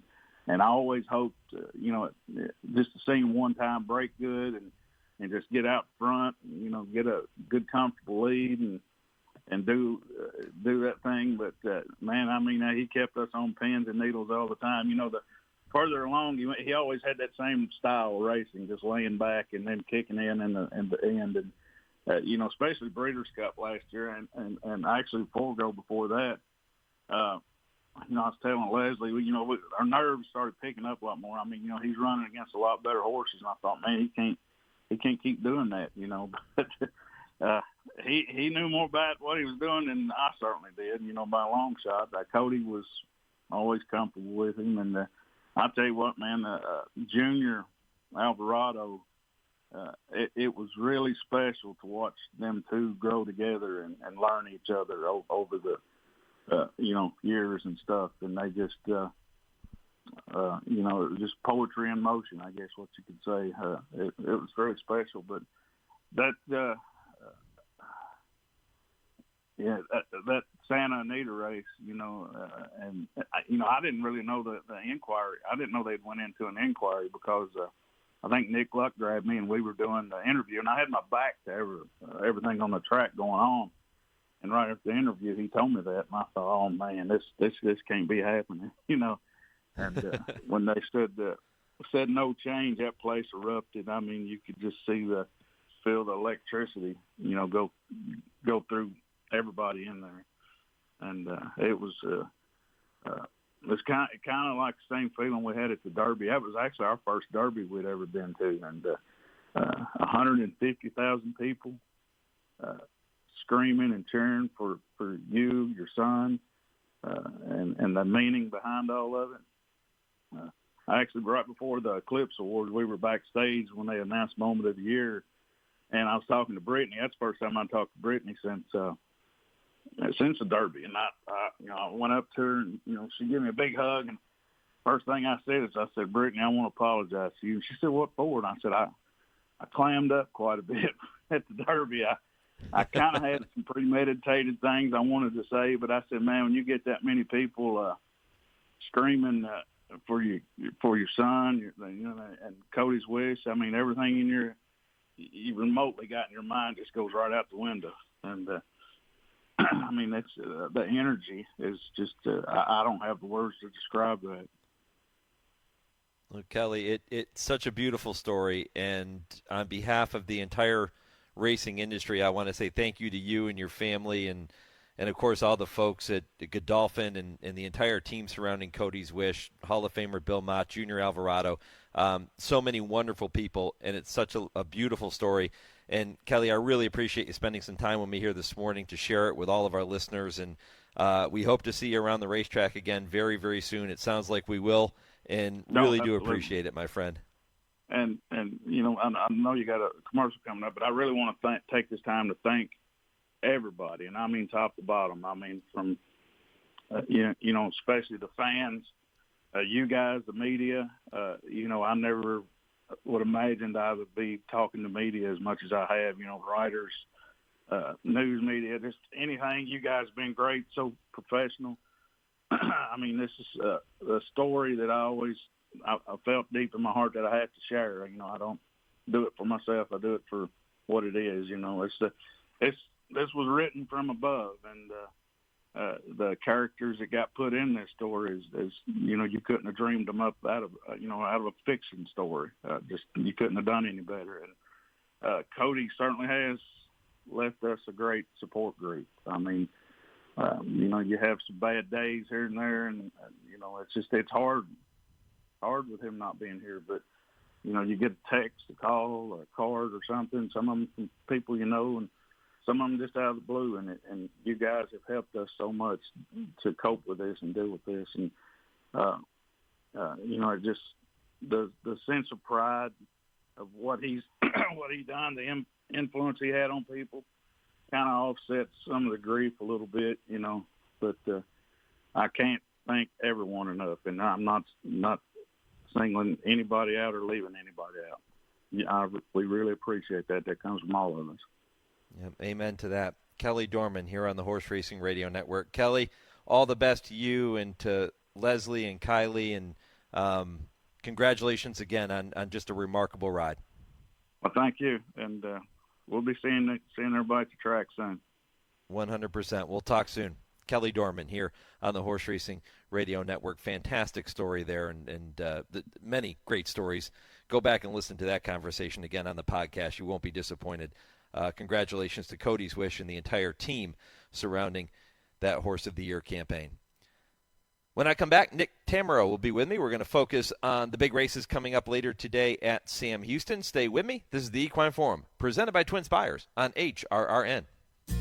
Race the TwinSpires, where you can unlock a $25 risk-free bet. Just use the code HRRN25 when you sign up. And if your first bet doesn't win, TwinSpires will refund your account up to $25. Wagering on the app is fast with free past performances, insider picks, and power plays every day you wager. TwinSpires. Download the app today to earn your $25 risk-free bet. Void where prohibited. For terms and conditions, visit TwinSpires.com. Must be 18 or older, 21 and older where applicable. For help with a gambling problem, call 1-800-GAMBLER.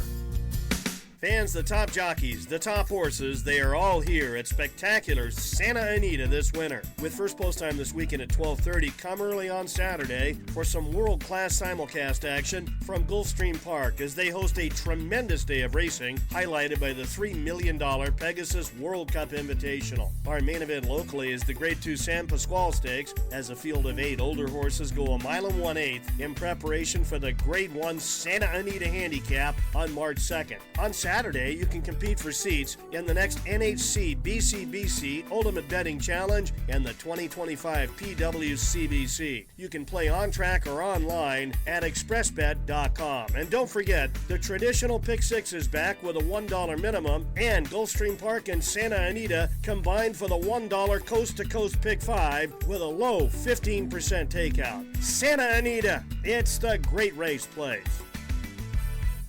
The best son of leading sire Munnings, Jack Christopher, showed he was an exceptional talent early, winning the Grade 1 Champagne Stakes with a 1:02 buyer. At 3, Jack Christopher racked up wins in the Grade 2 Pat Day Mile, the Grade 1 Woody Stevens winning by 10 lengths, and proved much the best in the Grade 1 H. Allen Jerkins. With his pedigree and outstanding physique, Jack Christopher represents fantastic value with his foals arriving in 2024. Call the team at Ashford today to book your mare. You're listening to the Equine Forum on HRRN, presented by TwinSpires. Pauline's Pearl has picked a wide path for a trip around the outside. The Mary Rose has now been overhauled by Golden Curl. Pauline's Pearl waiting in the wings. Audrey's Time trying to advance from fourth and coming outside for a bid after Pauline's Pearl. Golden Curl and Pauline's Pearl battling. Audrey's Time trying to angle out left-handed drive farther back. Becca's Rocket, a resurgent to Mary Rose. Pauline's Pearl's in front. Pauline's Pearl by a length and a half now and edging clear. Golden Curl, also Audrey's Time. Pauline's Pearl paves her path to victory. Golden Curl was second, then Audrey's Time, Becca's Rocket, the Mary Rose, Velvet Crush, and Champagne Affair.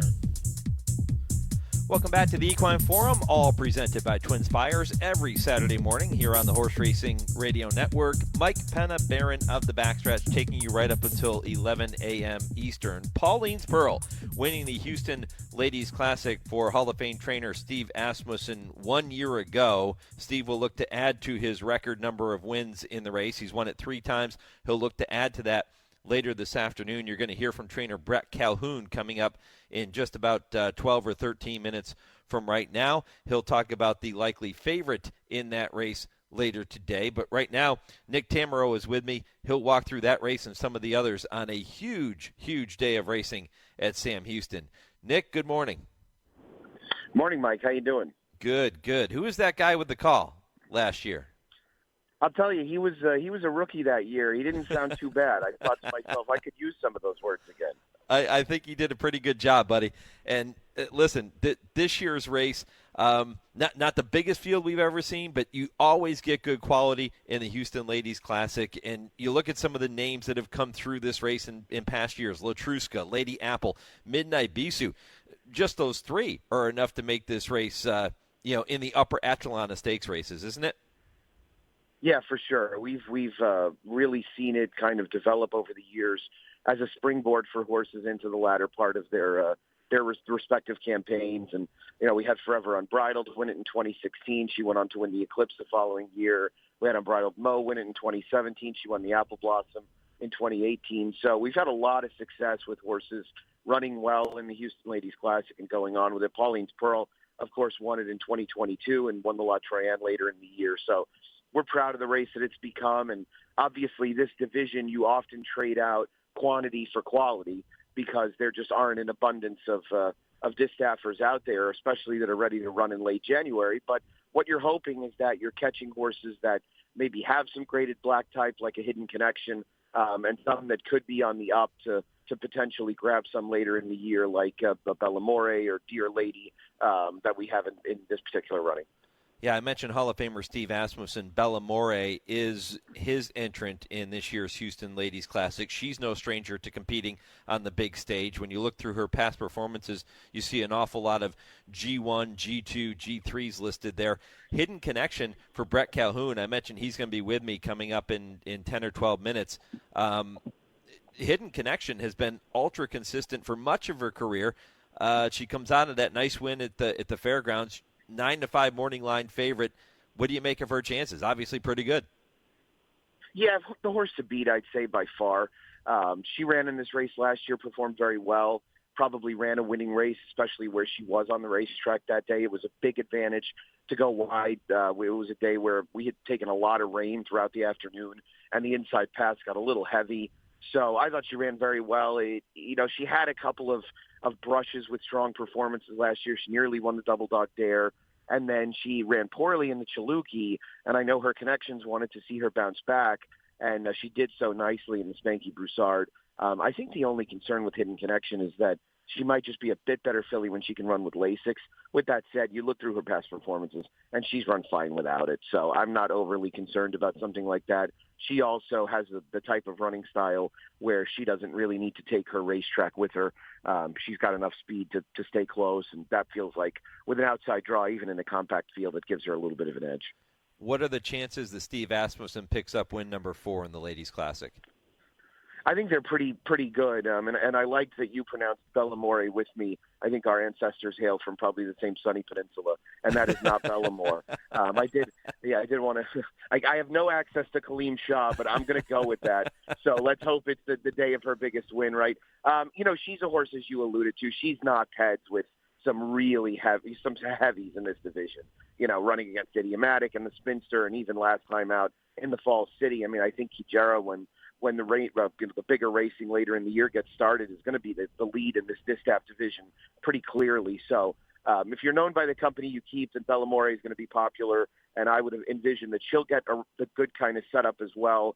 There's not an abundance of speed in here, but there are horses that want to be forward and interested in the pace, and she's probably one that's going to take back and make a little bit of a late run. So it's encouraging to see Steve with a horse in the race anytime, and I know that he's He's gotten her down to Houston a couple of weeks ago to get her ready, and Steve Asmussen and Stuart Elliott have won the riding and training titles at Sam Houston. I don't know the last time Steve didn't, to be honest with you, Mike, but Stuart's won the last 4 and is well on his way to another this year. So they're going to be a very, very strong participant.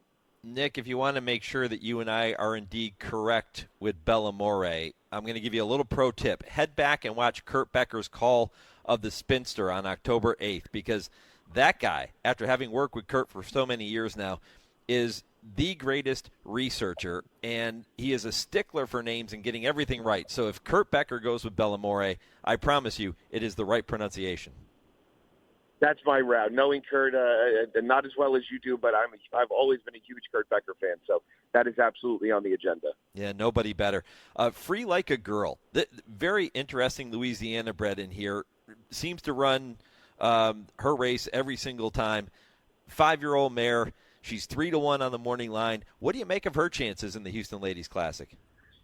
Yeah, it's a question of whether she can handle the class test, right? She's done incredibly well against largely softer competition throughout her career, and this is a great test for her. It's a regional horse that's performed incredibly well in her home state of Louisiana. How does she stack up with grade 3 types?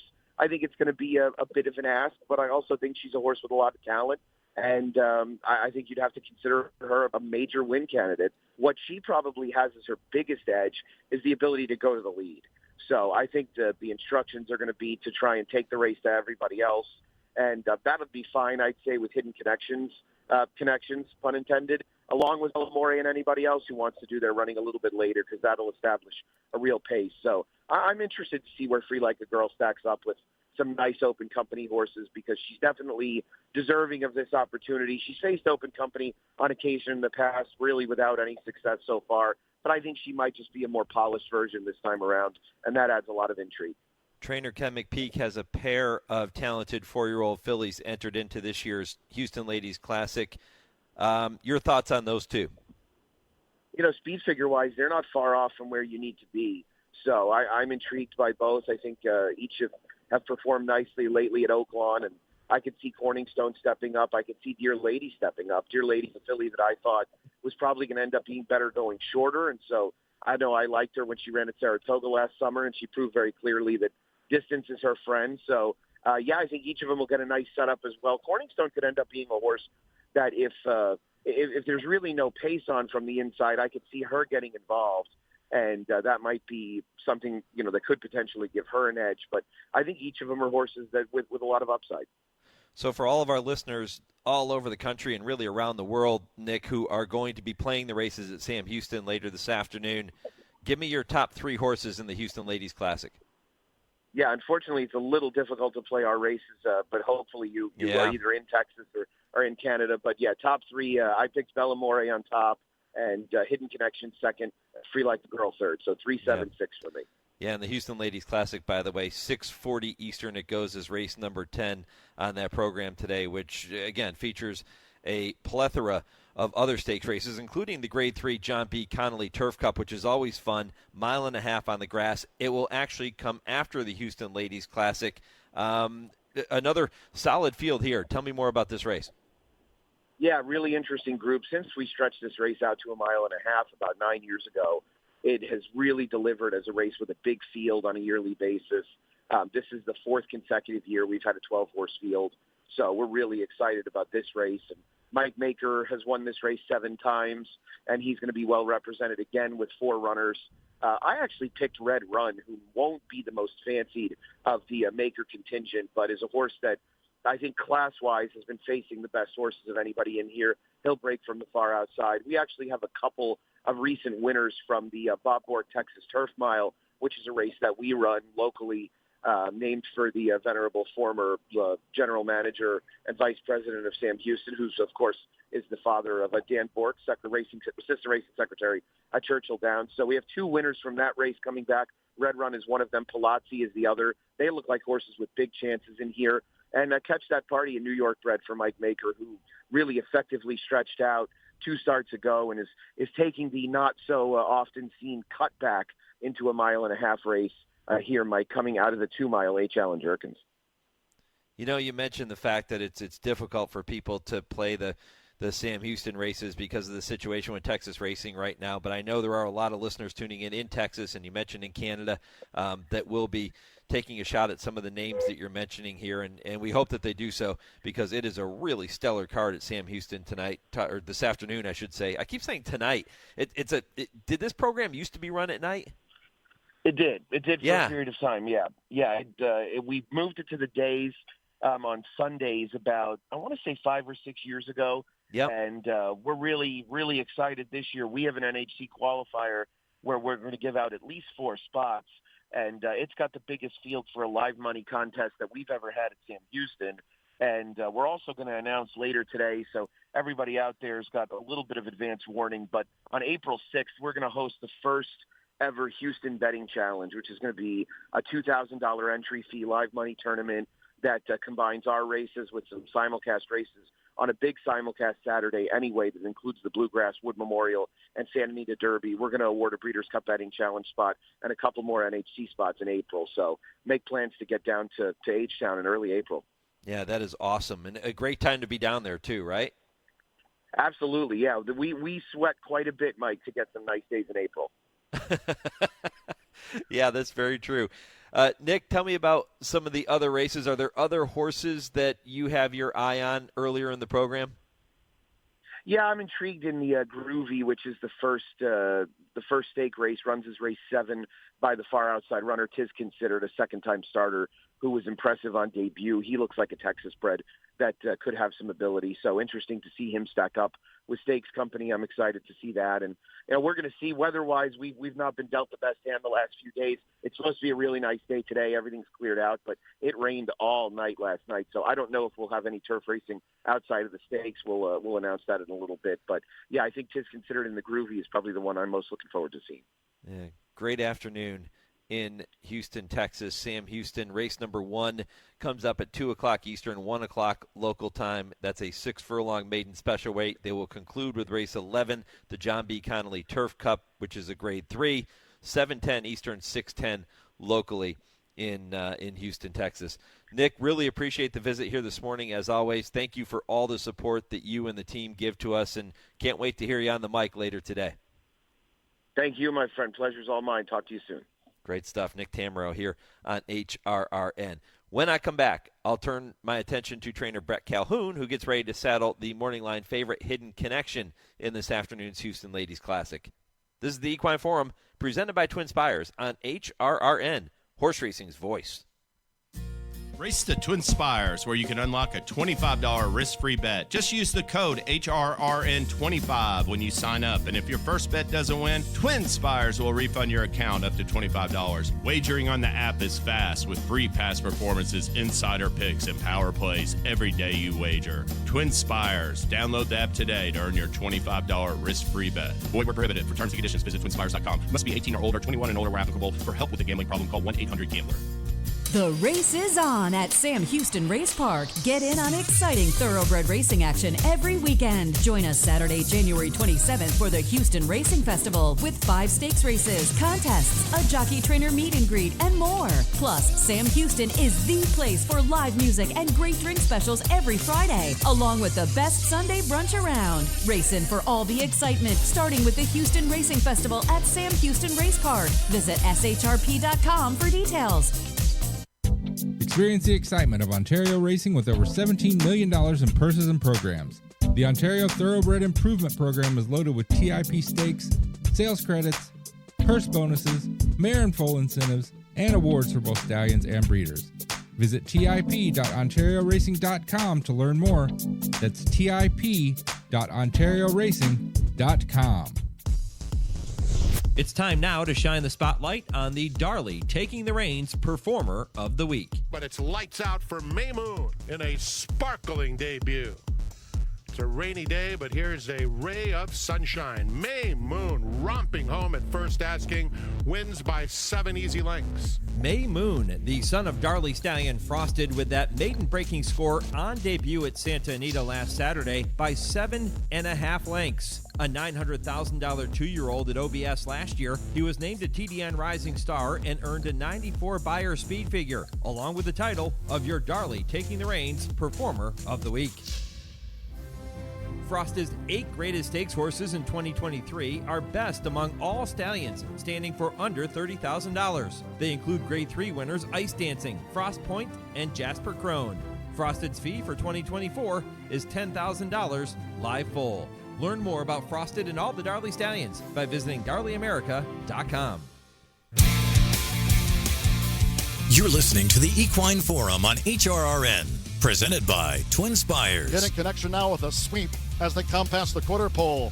It's Hidden Connection, mid toward the inside, Corningstone, Beaudraw, Unbridled Mary streamed away in fourth. Rose Palace, and then Scratch Cat, and the Alice Look is last. It's Hidden Connection into this final Fairgrounds furlong. Hidden Connection has edged away to a 2-length lead from Corningstone. Unbridled Mary is running on. Beaudraw toward the inside. Rose Palace and Scratch Cat. The Alice Look dropped away. It's Hidden Connection.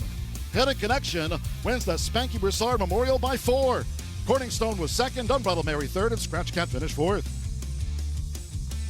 Welcome back to the Equine Forum, presented by TwinSpires. John Dooley with the call of the Spanky Broussard Memorial. Huge win for Hidden Connection, who is now 9-5 on the morning line, is your favorite in this afternoon's Houston Ladies Classic. And the poll question today, I'm asking you, who is your pick to win today's Pegasus World Cup at Gulfstream? And 42% of you saying it is National Treasure. I know if I were to ask trainer Bret Calhoun for his pick to win the Houston Ladies Classic, he's going to side with Hidden Connection and defend his player, I'm sure. And if she can run back to that race last time out, she is going to be a handful. And Brad is with me now here on the Horse Racing Radio Network. Brad, good morning. Good morning. I should say Brett, good morning, not Brad Calhoun. Bret Calhoun. Well, maybe Brad will give me a few of his horses. Well, listen, man, this mare, boy, she's pretty consistent. You feel pretty good every time you lead her over, I'm sure. You know, obviously there's been some bumpy spots in the road along the way, some highs and lows. And when we've done things, picked bad spots for her, things hadn't gone well. Every time we've cut her back to one turn, things haven't gone as well as we'd have liked. But sometimes you get your hand forced a little bit to try some different things, and didn't work. But as long as we've had her around 2 turns, she's been very consistent. She caught some very, very good horses last year. We were trying to duck and dive a little bit and stay out of the way of some of the top echelon horses, but it just wasn't happening. Everywhere we went, we seemed to find one of those top horses. So you look into her PPs, and she caught some of the better older fillies last year. What did you make of her last performance? Got just what we wanted. Hopefully a confidence builder. I thought she ran very, very well. She ran like we had hoped and we expected, and we hope to use that as a confidence builder to move forward. It had been a while since she had won. We kept getting her beat, and I just thought she needed to be in a spot where she could win, and she got the job done, did it pretty handily, and hopefully it'll help us move forward today. There's an old adage in racing that talks about a horse's third start in their form cycle coming off of a layoff. This is the third start following a freshening for Hidden Connection. Is that a real thing? Can you put some stock into that it might be maybe her best performance coming up? I think you can. I mean, statistically, you look at horses, and it always seems to work out that way a lot of times. Not always, but I think it is relevant, and we are expecting a bigger effort from her. And honestly, I think maybe more so from coming off of a win and a confidence builder. I know some people don't believe in that. I'm a true believer. These horses know when they win, they lose. Their attitude's completely different after a win a lot of times, and that's what I'm hoping, that she's moved forward off of that. That's interesting, Brett. And let's talk about that for a minute. We see this in other sports, right? A golfer can get very hot in even within a round because they start feeling more confident in their stroke. Same thing with a baseball or a football player or any athlete, really. Same thing with horses. They can gain confidence, and that can propel them to big things. I truly believe that, and always have. I mean, you just see their mannerisms and their attitude after a win and after a loss. It really changes their mindset a lot, their attitude. So I think there is a lot to confidence, even with the equine athletes as compared to human athletes. Well, she's run 17 times. This will be 18. She has 4 wins, 5 seconds, and a third. And that's why I use the term consistency with her because, look, just getting a horse to the starting gate is a huge accomplishment. To get a horse that performs as often as she does at a very high level, that's pretty special, isn't it? It has been. Obviously, there's been a lot of highs and lows with her from her 2-year-old year when she came out looking really good, and things didn't go as well in the Oaks for her, and we had to give her some time after that. And like I said, we ran into some tougher horses last year than maybe we had hoped. We had hoped to duck and dive a little bit better than we did, but we just couldn't get away from some of those top-end horses. And she was very consistent, very solid filly, but we just thought she was just a hair below that upper echelon, and we just couldn't get away from them. So hopefully she's going to move forward off of that last race, and hopefully we can place her well this year, and she can stay as consistent as she was last year and maybe win a few more. Yeah, last year she ran a great race when she came to the Houston Ladies Classic. She was second, beaten just a length and 3/4 by Pauline's Pearl. And you mentioned not getting away from some of the bigger horses. Well, it's hard to get away from Hall of Fame trainer Steve Asmussen, too, and you have to square off with him again in this race this afternoon. Bella More is his entrant. Size up the competition for me, Bret. Yeah, you can't ever hide from Steve. He's got one everywhere. Yeah, a solid group. That filly's had some multiple graded places in her career. So obviously she has some back class. There's some horses that stretching out, that have some pedigree to go on. There's a little bit of everything in here. And I do love our post position. I'm here this morning. The track's pretty wet. It's drying out pretty good, so I'm not really sure what kind of track we're going to have this afternoon. But, I think we look good in there. Obviously, there's some other interesting horses in there as well. But if she brings her A race, I think we'll be in good shape. Let me walk through a couple of the other stakes races you're participating in. In the Groovy Stakes, Victory for Vets is your entrant there. Tell me more about Victory for Vets. I really like him today.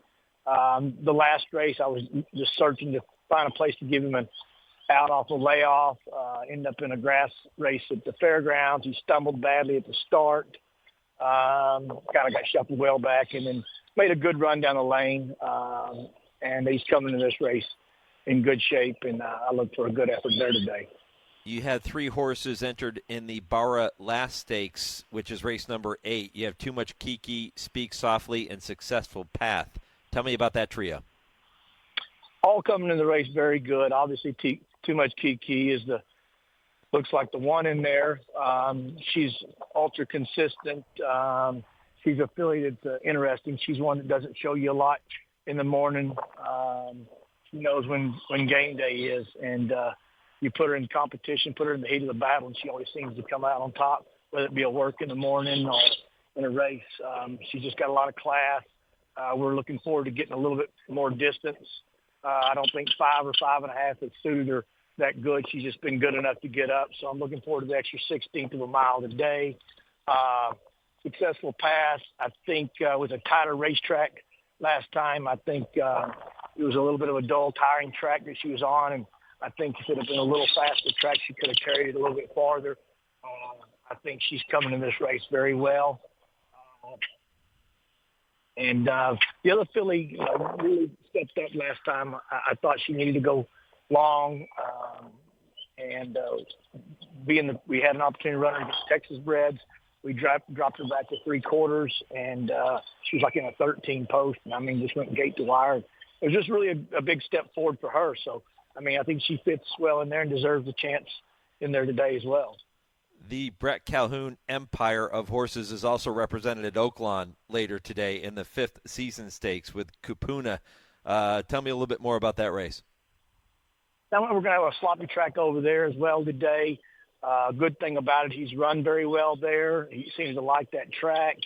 And he's run on an off track over there and seemed to relish it. I really liked his race at Churchill coming off the layoff last time. It was a really nice race. Just got a little tired late. And he's done well since. We've kept him at the fairgrounds training and shipped over. And, I look for a big race out of that horse today. Well, Bret Calhoun has saddled 3,612 winners in what has been a remarkable career coming into today. He's 15 for 44 to kick off 2024, so he started the year red hot, and he's looking to continue that later today in the Houston Ladies Classic and all of those other stakes we just talked about. Bret, good luck, my friend. Go get it done, and we'll be talking again soon. I appreciate it. Thanks a lot. All right, buddy. Bret Calhoun here on HRRN. Yeah, I mean, you talk about a trainer that has quietly had a really solid career. That's your guy. 3,600 wins, 15 for 44 to kick off this year. Pretty good stuff from Bret Calhoun. When I come back, I'll take a look at a historical date in racing history or two. I'll bring you the Kentucky Bred Spotlight and get you ready for hour number 3. This is the Equine Forum on the Horse Racing Radio Network. Woodford Feed, where tradition merges with technology. Family owned since 1940 and providing exceptional customer service, Woodford Feed specializes in the highest quality feed, using only the finest ingredients to ensure optimal nutrition for your horses. In addition, Woodford Feed can help with all your farm needs, including field seed, fertilizer, and weed control. So whether your horse is sprinting around the racetrack or has a foal by her side, count on Woodford Feed to provide the quality nutrition necessary to perform at the highest level. Woodford Feed for Sales, Kentucky. People do some pretty cool things in their 40s and 50s. Why should saving for retirement be any different? I mean, they go back to college, learn new instruments, start skateboarding. Whoa! Okay, maybe that one's not for everybody, but saving for retirement is. With aceyourretirement.org, you can get on track with your retirement savings no matter your age. Just have a 3-minute chat with Avo, the friendly digital retirement coach from AARP. You'll get personalized recommendations based on your input that are easy to understand and work with your lifestyle. It's quick, easy, and free. Plus, it's sponsored by AARP, so you know they got your back. Woohoo! Gnarly move, Dad. Thanks, sweetie. So wherever you are in your retirement savings journey, head to aceyourretirement.org and start chatting with Avo today. That's aceyourretirement.org. A message from AARP and the Ad Council. James Brown and Bill Cowher welcoming you back to Dennis Melvin's house. It's time for the Midnight Snack Run. This is one tricky obstacle course. Sticking to healthy habits in this kitchen is going to take focus and determination, but it can be done, JB. He's already entered the snack part of the course, and he's eyeballing a jar of chocolatey candy. That is tempting right off the start. Uh-oh, he's reaching, Bill, but he pushes it away. Great stiff arm. He's approaching a plate of delicious-looking iced cookies. Oh, Dennis, you only want one of those. He blows right by him for the apple. Oh, the fridge. It's make or break time, JB. He stares down some rich-looking treats. Uh-oh, looks like he's headed for the soda. Wait, he jukes left, grabs the water bottle, and shuts the door with his elbow in record time. Unbelievable move. I gotta see that again. And he's out. He even turned off the light. That's the way you execute a midnight snack run. Stand Up to Cancer and Rally want you to reduce your risk for cancer. Go to takeahealthystand.org.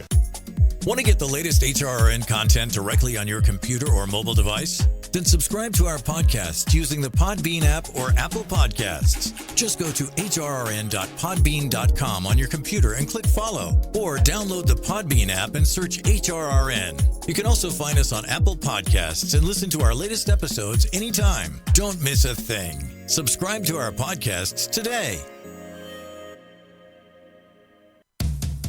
You're listening to the Equine Forum on HRRN, presented by TwinSpires. Well, remember, there is no better time to race and breed in Kentucky, with over $200 million being distributed to Kentucky breeders since 2006, and with purse money soaring, the KBIF contributing nearly $16 million to eligible breeders, the fullest fields in the country, and quality racing year-round. There is clearly no better time to race and breed in the Bluegrass. And with average purse per race in Kentucky now $113,806, that's the average purse. The Bluegrass State outpaces all other leading racing jurisdictions, including Arkansas, New York, California, and Florida. And average field size in Kentucky is 8.8. That is higher than Florida, New York, and California. Don't forget the Kentucky breds won nearly 70% of all Grade 1 races in the U.S. in 2023. And with 9 winners at the 2023 Breeders' Cup World Championships, Kentucky breds now have 249 Breeders' Cup victories, more than any other state or country. Pretty remarkable stuff. Breed them, raise them, race them. We all win. For more information on racing and breeding in Kentucky, visit KentuckyBreds.com. Not a lot of time for historical dates in racing history before I segue into hour number 3, but I will throw this one out there. Penny Chenery accepted the Eclipse Award for Horse of the Year on behalf of Secretariat on this day in 1973, January 27th, 1973. Of course, Secretariat was also voted champion 2-year-old of 1972. 2 hours down, 1 to go here on the Equine Forum. When I come back, James Scully shares his thoughts on 3 races to watch later today in this week's TwinSpires Triple Play. Kurt Becker takes you on his weekly stroll through racing history at 10:20. And in the final segment of today's show, 10:30 Eastern, I once again welcome trainer Dale Romans and turf rider Tim Wilkin to discuss racing's hottest topics on this week's edition of I Ask, They Answer.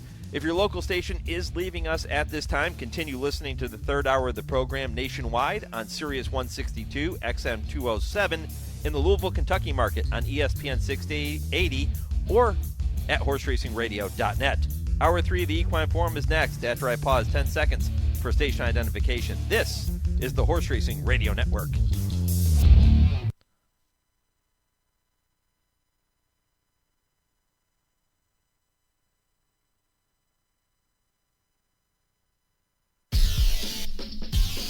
This is HRRN, horse racing's voice. Bricks and mortar into the clear, into the attack with Magic Wand fourth. 1/8 of a mile to go. Bricks and mortar puts his best foot forward and strides to a clear lead. It's Bricks and mortar kicking away, and the inaugural Pegasus turf to Bricks and mortar, a 3-length winner.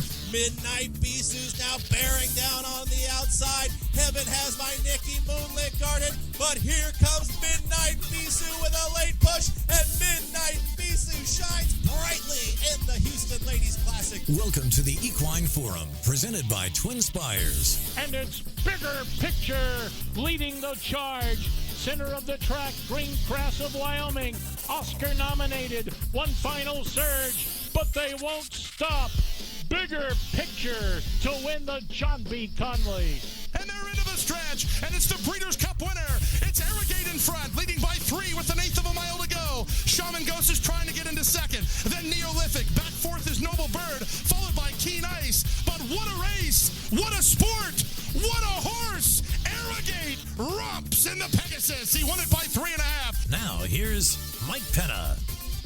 Welcome back. Hour number 3 of the Equine Forum. 60 minutes left in what has been a really fun show, talking about the big day at Gulfstream Park and the big night coming up at Sam Houston. If you missed any portion of the first 2 hours of the program, head back to our website, horseracingradio.net, to check out the podcast whenever you have some time. And you can also listen on every podcast platform, whether it's Apple Podcasts or Google or Spotify, Podbean, however you access your podcast. Start following Horse Racing Radio Network and follow along with all the shows we bring your way each and every week.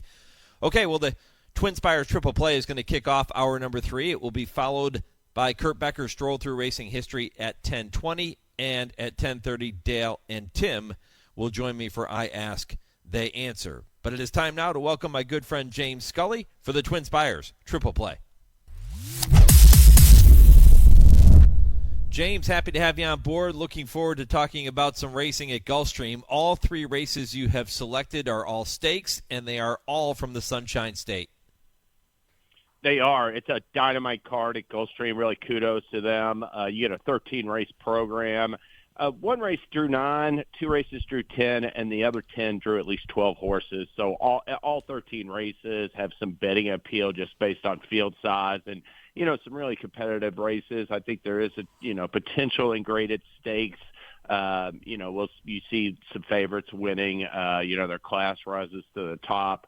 But I found a couple stake spots where I got a couple value plays on the card. And I want to just encourage everybody, go to TwinSpires.com under the promos. We've got a winner back promotion where on select races at Gulfstream today, we're giving your money back if the horse you bet to win finishes second or third. Check out that promotion and opt in.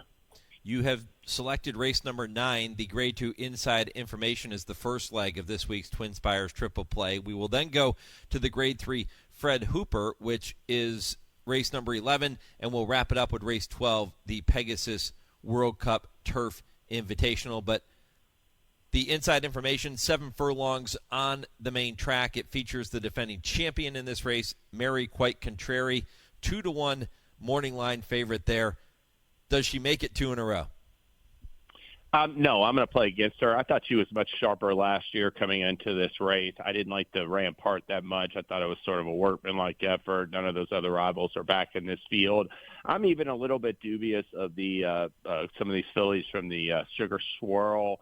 But I'll just say, I'm going to try to beat Mary Quite Contrary. There's some other horses in here, Gerrymander, Olivia Darling, never won at the 7 furlong distance. Intrepid Daydream was in that Sugar Swirl. I'm picking a price in here. I like number 2, 2-Item Saver, making her stakes debut for Nacho Correas. This is a Super Saver filly who is out of 2-Item Limit, who was a real hard-hitting, multiple graded stakes winning millionaire performer. She's got already thrown graded stakes winner, older mare. But 2-Item Saver, after making her debut late in her 2-year-old season, she missed most of her 3-year-old campaign, came back last summer at Colonial, broke her maiden convincingly. And I loved her effort 3 starts back at Keeneland and an entry-level allowance that day, just at the same about 7 furlong distance at this Inside Information trip, where she just blew the doors off that field. Now, given that, her sire, Super Saver, won the Derby and her damn 2-Item Limit was a 2-turn stakes winner, Correas tried her at 2 turns once at Churchill Downs in her next outing. That wasn't for her. She got beat by filly in there, the least look, who placed in the Oaks. That was a good field.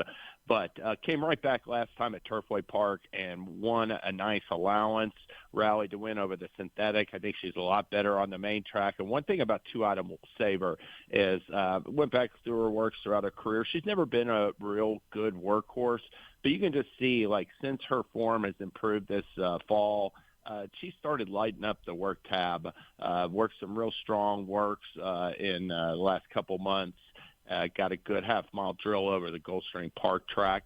I think this race is ripe for a horse coming into it in strong form, and I like 2-Item Saver to step up and run a big race in her stakes debut. Great foundation, too. Those 5 starts, 3 wins from those 5 tries, and gets Junior Alvarado in the saddle. We know what he did last year. He's looking to continue that momentum into 2024. So it is number 2, 2-Item Saver in race number 9, the Inside Information for James Scully as his first pick in this week's TwinSpires Triple Play. Race number 11 is the Grade 3 Fred Hooper, 1 mile on the main track. Hejazi comes in for trainer Bob Baffert. Flavian Pratt is in the irons. They'll break from the rail. They are 8-5 as your favorite on the morning line. Can we beat Hejazi? He has not always gotten out of the gate that well. And, I think that inside rail is the worst possible draw, especially with this speed right to his outside in this Expressman. And, going to have some other speed in there. I looked at the outside. I took a long look at a couple horses on the outside, but I ultimately landed on number 11, Tumbarumba. And the thing I like about Tumbarumba, Mike, is that I think his last 3 races are just outstanding. This is a gelding who last year, early in the year, was running in dirt sprints. They tried him in a couple turf routes. He didn't take the turf. They cut him back to sprints, and he ran okay. Won an allowance at Keeneland and Churchill Downs in sprints. But his form really began to blossom when they stretched him out to a mile distance in mid-August at Ellis Park. He wins the Ellis Park Derby. I thought that was a really solid race. Went back and watched that race again. His next race in Oklahoma Derby, he was stuck down and had a claustrophobic trip on the inside and kept trying hard to just get beat ahead. That was a really nice graded stakes debut. This last race at Fairgrounds is going to throw off bettors. It's going to throw off people. He's a Louisiana-bred, Tumbarumba is. He's actually a Louisiana-bred stake where he ran second. But let me just say, that was the fastest dirt race, that Louisiana Classic Stakes that on December 9th. That's the fastest dirt race of the meet at Fairgrounds so far on a speed rating scale. That Touch Upon a Star has now won like 8 of his last 9 starts. He led wire to wire, but Tumbarumba was getting to him late. He had everything his own way. His only loss, Touch Upon a Star, was a runner-up in the Grade 3 race. So he's really, really good. And that was a good I like him cutting back to the mile distance off of those 2 strong efforts going a mile and an 1/8. I think he's gotten the necessary seasoning and experience making his last 3 starts at the stakes level. And I think he's going to so well drawn on the outside and going to run a big race with Luis Saez, number 11, Tumbarumba. Yeah, the son of Millridge stallion Oscar Performance, Tumbarumba 8-1 on the morning line. James Scully not messing around with the value for you here this morning. Starts with 12-1, goes to 8-1 in the second leg of the TwinSpires triple play. How about the third leg, the Pegasus World Cup Turf Invitational, mile and an 1/8 on that turf course at Gulfstream? How'd you see this one? More value? No, this is the one race where I'm definitely going to focus on the horse. I mean, listen, I looked at this whole card. My most likely winner on the whole card, in my estimation, is number 3, Integration, and it's just because I love this horse's turn of foot. I think his main rival is the filly coming over, but there's some things to like make you wonder. Like, you know, they've already announced they're going to retire. She comes off a real tough race in Hong Kong on December 10th, and she's more of a mile and a half horse, and this race is a mile and an 1/8. I think Integration, the thing I really liked I loved Integration's first 2 races. I mean, he beat a really nice horse in that Virginia Derby despite having just run in a maiden race in Program Trading. Program Trading just won the Hollywood Derby. I think he's set for a huge 4-year-old season for Chad Brown. And then Integration came back in that Hill Prince. That was a 9-horse field, Mike, and he was stalking the pace in third. And then, he just blew by him to win real impressively. But I loved the fact that he showed the ability to make his own trip. He's not like a one-run closer because other than number 11 main event, this Pegasus World Cup turf doesn't have a lot of defined speed. So if Integration needs to, he can sit like a mid-pack before making his move. And I loved how he ran off the freshening last time. I think he's going to take a step forward off of that and continue to be a real top-class performer on the grass this season as a 4-year-old. So I'm going to single Integration in all my multi-race bets. I'll bet him in late doubles into the Pegasus World Cup because I like National Treasure, the favorite in that race. So, but I'm definitely looking at it whereby Integration will be a key for me in all vertical exotics and multi-race bets on the Pegasus World Cup card. Fantastic stuff from James Scully. Don't forget, you have the opportunity to talk racing with James and with Bobby Newman every Thursday here on the network. That comes your way 6 to 7 Eastern with the Brisnet.com call-in show. And those 3 races James just talked about, I will recap them momentarily. Make sure you bet all 3 races and do it at TwinSpires later today. Race 9 at Gulfstream, he'll start with number 2, 2-Item Saver at 12-1. Race 11, number 11, Tumbarumba at 8-1. And race number 12, he'll go with number 3, Integration at odds of 3-1. James, sounds like 3 pretty good picks to me. We'll see how it plays out on the track later today. Yeah, it will be it will be fun to see because, like I said, these races really came up competitive. A lot of them did, and there's going to be an opportunity for value. Even if you get some short-priced horses, favorites winning, be an opportunity for value in vertical exotics. So I'm excited to play today at TwinSpires. Make sure you check out our offers and promotions there. And best of luck to you, Mike, and everybody wagering today. Fantastic. Enjoy the races. Good luck, brother. All righty. Thanks.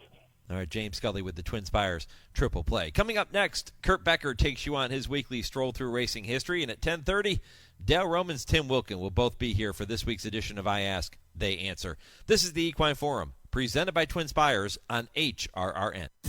Race to TwinSpires, where you can unlock a $25 risk-free bet. Just use the code HRRN25 when you sign up. And if your first bet doesn't win, TwinSpires will refund your account up to $25. Wagering on the app is fast with free past performances, insider picks, and power plays every day you wager. TwinSpires. Download the app today to earn your $25 risk-free bet. Void where prohibited. For terms and conditions, visit TwinSpires.com. Must be 18 or older, 21 and older where applicable. For help with a gambling problem, call 1-800-GAMBLER. Airdrie Stud is proud to announce the arrival of Grade 1 winning millionaire Happy Saver for the 2023 season. Happy Saver boasts one of the most important female families of the century, as his third dam is Broodmare of the Year Weekend Surprise, dam of the legendary AP Indy. Undefeated in his first 5 starts, Happy Saver capped off his perfect 4-for-4 season with an emphatic victory in the historic Grade 1 Jockey Club Gold Cup. And Happy Saver stays undefeated. He steps up and he wins the Grade 1 Jockey Club Gold Cup. Airdrie Studs, Happy Saver. Think about it. There's a corner of Kentucky in Bourbon County, which some refer to as the Promised Land. There's something in the soil and water that make it something special. So special that some of the world's greatest horsemen have staked their claim in the soil just outside of Paris. Iconic names such as Claiborne, Coolmore, Stone, and Darley grace the fence lines which have housed champions for generations. The name Alapa shines as a tribute to the Gilded Age, sharing the stature and grandeur of its neighbors. Born from the wealth, passion, and imagination of Edward Sims, no expense was spared to fulfill his vision. Sims was in the same league as John Madden and Arthur B. Hancock Sr. as a commercial breeder. The torch has been passed. Welcome to Hill and Dale at Alapa. You're listening to the Equine Forum on HRRN, presented by TwinSpires.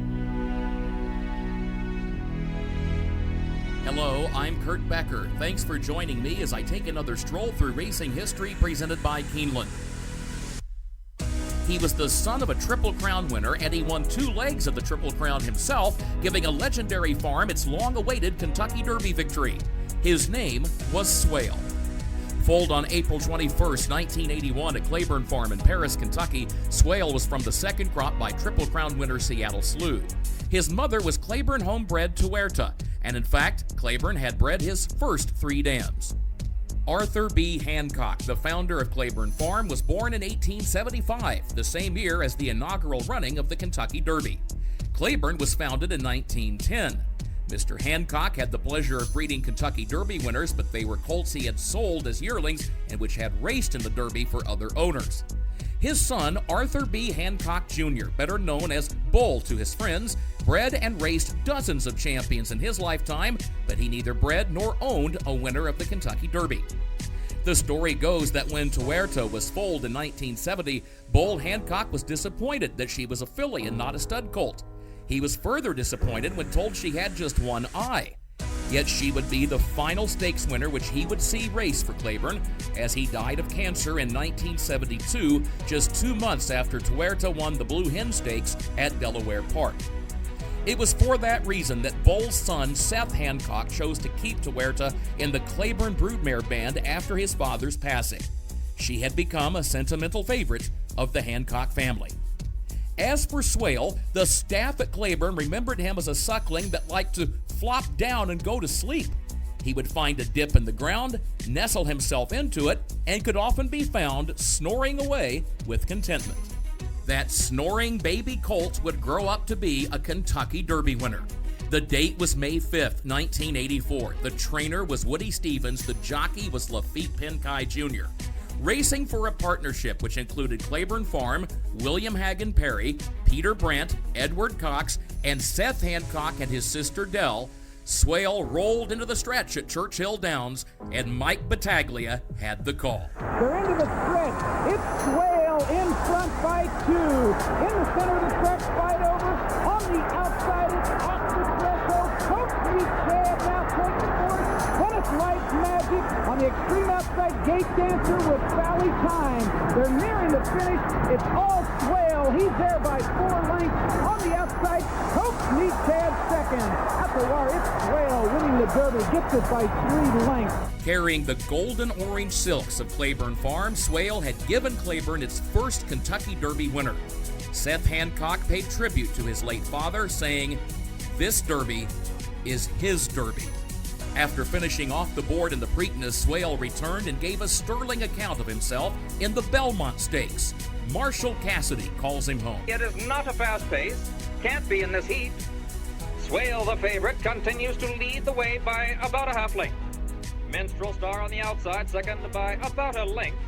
Play On with Samin is in third by a half. On the outside is Gate Dancer with Cordero, a very close fourth. Then 3, 2 Morning Bob, then Exotic, then Romantic Tradition on the outside, Silent King, then Pine Circle. Back Bay Barrister and Coax Me Chad remains 11th. The mile and 37 and 3, they're on the far turn. Swale has the lead still by a length and a half.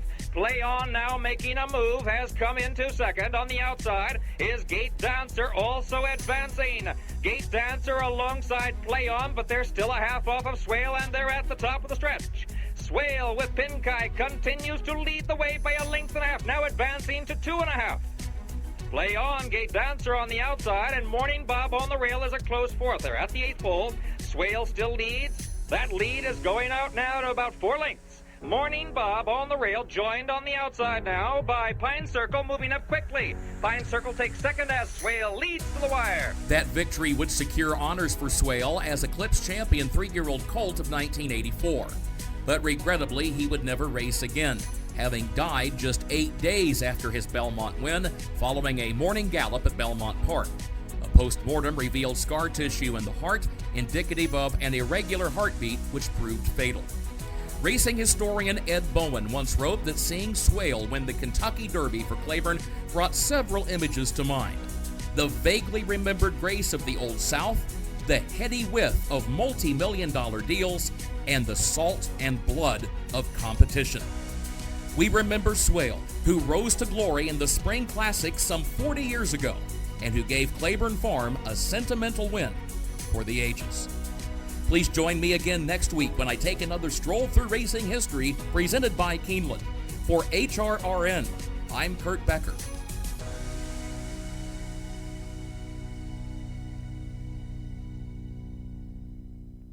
And once again, my thanks to Kurt and to Keeneland for making those segments possible each and every week. If you have missed any of Kurt's Stroll Through Racing History segments, all you have to do is head back over to our website, horseracingradio.net. You can check out the special podcast page dedicated to those stories and listen to every single one. There have been some amazing ones.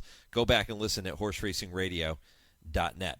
When I come back, Dale Romans, Tim Wilkin, they will be here. It is this week's edition of I Ask, They Answer. This is the Equine Forum, presented by TwinSpires on HRRN.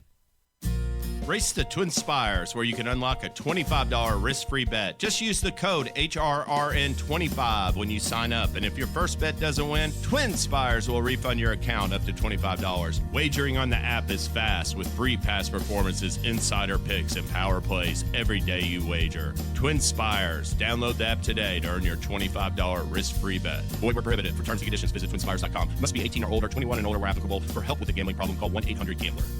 The race is on at Sam Houston Race Park. Get in on exciting thoroughbred racing action every weekend. Join us Saturday, January 27th for the Houston Racing Festival with 5 stakes races, contests, a jockey trainer meet and greet, and more. Plus, Sam Houston is the place for live music and great drink specials every Friday, along with the best Sunday brunch around. Race in for all the excitement, starting with the Houston Racing Festival at Sam Houston Race Park. Visit shrp.com for details.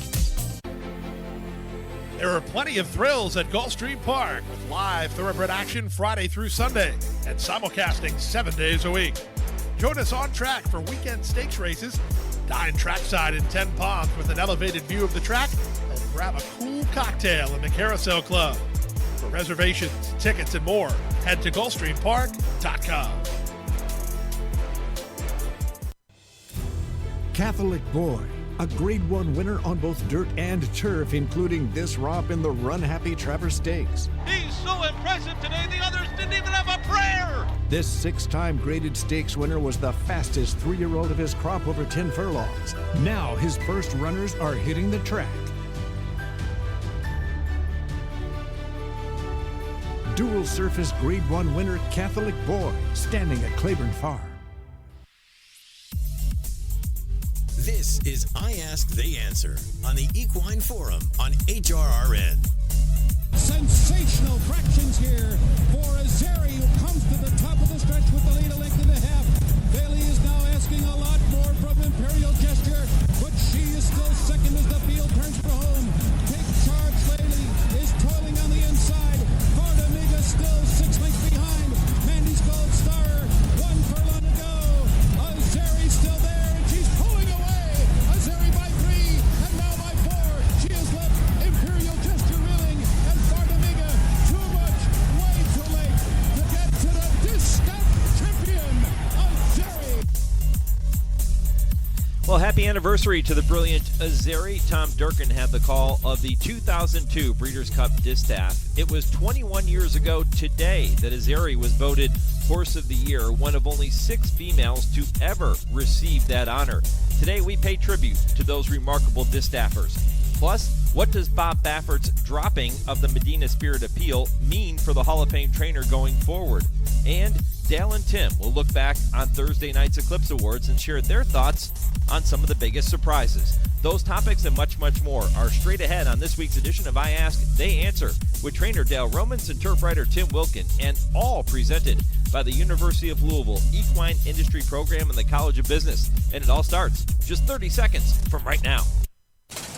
Learn the business of horses in the world's only accredited equine business program, the University of Louisville Equine Business Program. The University of Louisville has a legacy of excellence educating and developing industry leaders for over 35 years. Classes are taught by industry experts in state-of-the-art facilities located in the heartland of America's equine industry. The University of Louisville Equine Business Program. When it comes to horses, we mean business. For more information, visit business.louisville.edu/equine. All right, guys, we're going to start with what we witnessed at the Eclipse Awards on Thursday in South Florida. What are your biggest takeaways from Thursday night's Eclipse Awards, and what were some of the biggest surprises? And I'm just going to start this way. Tim, I think you'll agree with me. My biggest takeaway, that if there was a better, more well-dressed couple than Dale Romans and Tammy Fox, I don't know who it was. They looked fantastic at the Eclipse Awards. Well, Dale's head doesn't need to get no bigger. But yeah, they did look very GQ-ish. I mean, Dale looked like he could have been an extra in a Bond movie, and maybe Bond himself. And of course, Tammy looks like she could be a Bond girl. But yeah, they were styling pretty good there. Hey, that was a good night. I'll tell you the best thing about that suit I had on is it's the first time I'd have been able to wear it in 20 years. I spent all that money for a tuxedo. I think I wore it twice, and finally I fit back in it. Well, you should wear it all the time now. Don't be surprised if I show up in the paddock with it on. As much as it cost back then, I'd wear it. We had a good time. It was a lot of fun. Thank you. Yeah. By the way, that picture looked like a prom picture. Yeah, the picture we're talking about, it's retweeted on our HRRN Twitter account. So all you have to do is go there, scroll through some of the tweets. You'll find it. Dale Romans, Tammy Fox looking extremely dapper, and Tammy looking beautiful at the Eclipse Awards on Thursday. Great picture, guys. Dale, what were some of your takeaways on Thursday night's Eclipse Awards? First of all, I thought it's the first one I've been to since I won. I think in 2013 I went, but that's a gorgeous place, the Breakers, and it was. I thought it moved well. I thought everybody, except for a couple of instances you're always going to have, I thought everybody did a great job, showed a lot of class, and I was extremely happy for Bill Mott and the whole Mott family. They had a very tough year. So he's probably had one of the best professional years of his life and one of the worst personals, and they were all there enjoying themselves and having fun. It was good to see. They had a great night. And a couple of things that stood out to me were a couple of snubs. I thought we talked about last week, Javier not even being nominated. A guy that wins the Belmont, the Derby, the Belmont, and the Travers all in the same year. I think he should have been at least on the board for jockey. And I said, when's the last time you've seen a Whitney Breeders' Cup Classic horse not even get a sniff in anything? I thought those were some interesting. And then one of my favorite awards of the night was Tom Hammond receiving a Special Eclipse Award. What a great man Tom is and how good he is for the game. And there's not a bigger horse supporter in the world than Tom Hammond. Yeah, amen to that. Timmy, how about for you? I thought that it was pretty classy for Godolphin to let Cody Dorman give the Horse of the Year speech for Cody's wish. Everyone knows the story about him and his family and young Cody Dorman, who passed away the day after the horse won the dirt mile. And it was also kind of cool that Kylie Dorman, Cody's sister, they brought her up to announce the Horse of the Year, which took any of the drama out of it. But I just thought that was a kind of a neat moment. And as far as the actual awards go, it was landslide city. There was just about every category. No, all the categories they weren't close. The closest race by votes was the jumpers, and that was when Merrymaker won by 19 votes over snap decision, and that probably would have been closer if the 26 people that abstained had voted. But we've talked about that before. But 9 of the categories, the winning margin was 150 or more votes. I was a little surprised that Cody's Wish won by as much as he did over White Abario for Horse of the Year, 134 to 97. And to piggyback a little about what Dale said about Javier, Javier Castellano was not one of the top 3 in the jockeys, yet he finished second behind Irad Ortiz, who ran away with it. He had 187 votes, and Javier had 17. That was still one of the biggest snubs, and we've talked about that before. But overall, I thought the night went well. I do shake my head when they make the announcement that the winners are given 1 minute to speak. For a lot of these guys, for a lot of these winners, it might be the only time they ever get a chance to go up there and talk. And you gotta cram everything into 60 seconds, and most of them went over, notably Mike Rapoli, who went way over. And, I like Mike. I do, but we could have done without the F-bombs that he dropped on his speech, in front of his whole family and all that. Yeah, he's an excitable guy, but, we don't need the F-bombs in that situation. Mike, come on, you're better than that. But congratulations to him for winning 2 Eclipse. And, the one that is still a head-scratcher to me is the turf ones, the turf awards, because we talked about the Europeans that were up for this, had just one start in the U.S., and they were both Breeders' Cup wins. Auguste Rodin beat Up to the Mark in the turf, and he finished second to Up to the Mark for the Eclipse. But then in the female turf, Inspiral, who won the filly and mare turf, wins the thing, and that was her only start this year. And an Italian was finished second in this one. So I was just puzzled by that. If the rules say you can have one start in the U.S. and you're eligible. So if you win that race, the big race, yep, you're going to get a lot of votes. But I was just puzzled by one getting it and one not. It was a good night, and I think once again, and I said this earlier in the program, guys, that we were reminded that despite the negative narrative, which at times became the dominating story of our sport in 2023, there was far more good than bad with the game last year, and all of that was on display at the Eclipse Awards on Thursday, and I was really happy for Godolphin. You mentioned the classiness of Godolphin at the ceremony on Thursday night, Tim, but the class that they displayed after that somber Grade 1 victory by Pretty Mischievous at Saratoga after the unfortunate incident with Maple Leaf Mel and Brendan Walsh as well, the trainer, pretty mischievous. Good things happen to good people, and I was very happy for Godolphin. I was happy for Brendan Walsh, and I was really happy for Jenna Antonucci and Arcangelo for everything they accomplished. It was great to see him voted champion 3-year-old male, and Jenna, just like Brendan Walsh and Godolphin, as classy as they get and represents the sport beautifully. So good things happen to good people, and it was great to see Thursday night. You know what, I would have also, just to say, when they had the speeches for that, I would have liked to have heard what Brendan and Jenna had to say. But, because of they put the clamps on the timer, they have the timer running, they didn't get the chance. I would have loved to have heard what Brendan and Jenna had to say. Well, now we're off to 2024 and off and running with the Pegasus World Cup later today, the first big Super Saturday of the season. It's going to be a really good year in 2024. I just know it. There'll be more great storylines to come, and can't wait to get to it.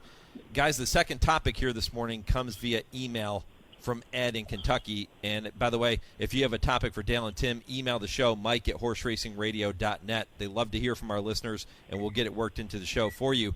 But Ed points out that it's rare to see a horse excel on dirt, turf, and synthetic. Dale, I'm going to have this question for you. Ed would like to know how trainers determine the optimum surface and distance for a horse, and how do you go about finding that sweet spot? Well, Ed, thank you for your question, but I'd say it takes time when you're training horses and to understand your horse, and they'll let you know what they want to do. But it still amazes me to this day how pedigree plays such a big role in it. And the pedigree will tell you whether a horse should run long or short. Pedigree will tell you whether or not they like turf or dirt. Synthetic's still a little new, so I don't know much about that part of it yet. The pedigree, I've just been able to run horses on it. If they like it, they like it. If they don't, they run terrible. They don't like it at all. But it still amazes me how much pedigree plays into, especially turf horses. And I've got a theory of my own. I don't have anything to back it up, but almost every horse can run on the grass. But a lot of those great grass horses just can't handle the dirt. I know there's all kinds of theories: the size of the foot, the push of their back leg, how much they get a hold of it. But at the end of the day, you start out with a pedigree that you kind of have in your mind. This is a sprint pedigree, this is a grass pedigree, this is a route pedigree, and you just go from there. And, the most dangerous horse, in my opinion, is one with stamina and with speed. And a really good horse will run short, long. It doesn't make any difference. Like I said last night, which I thought was interesting, I didn't realize that Secretariat was also turf champion the year that he was horse of the year. And so there was a horse that could do it all. And maybe that's why we're still talking about him 50 years later. Dale, how did you know horses like Little Mike, for example, and Kitten's Joy, that those horses were going to excel on the grass and at longer distances? Well, Little Mike I got later in life. He was he'd already run through his 3-year-old year. And so he was pretty much, we knew he was a grass horse. But there was always a question on how far he would go. But I never saw the horse get tired. He had speed, and he would go to the front, and he was a miler when I got him. When I went to run him in the Arlington Million, 1.25 miles, Joe Bravo didn't want to go ride him. He said he couldn't go that far. He went right to the lead and kept going. And then he just stretched it to 1.5 miles. He was just a freak of nature. He was one of those that had speed and had stamina. Kitten's Joy was a little different. When I got Kitten's Joy in, we were working him at Churchill and working him at Saratoga. I couldn't get him to go faster than 103 on 5/8 of a mile. So just out of, because he had grass pedigree, and back then you could work any horse on the turf at the training track at Saratoga that you wanted. He was a 2-year-old, and I took him over and I worked him. And I looked down at my watch, and I couldn't believe what I was seeing. It's a 58 flat. I looked back at the clockers and said, "What'd you guys get?" And they said, I thought I hit it wrong. They said, "Got the same thing you did." And so at that point, we pretty much knew he was a turf horse, and he was strictly a turf horse, and but a great one. And that's the one horse that I will say surface made the biggest difference that I ever had a horse. He just wasn't a very average at best horse on the dirt, but was a spectacular horse when he got on the grass.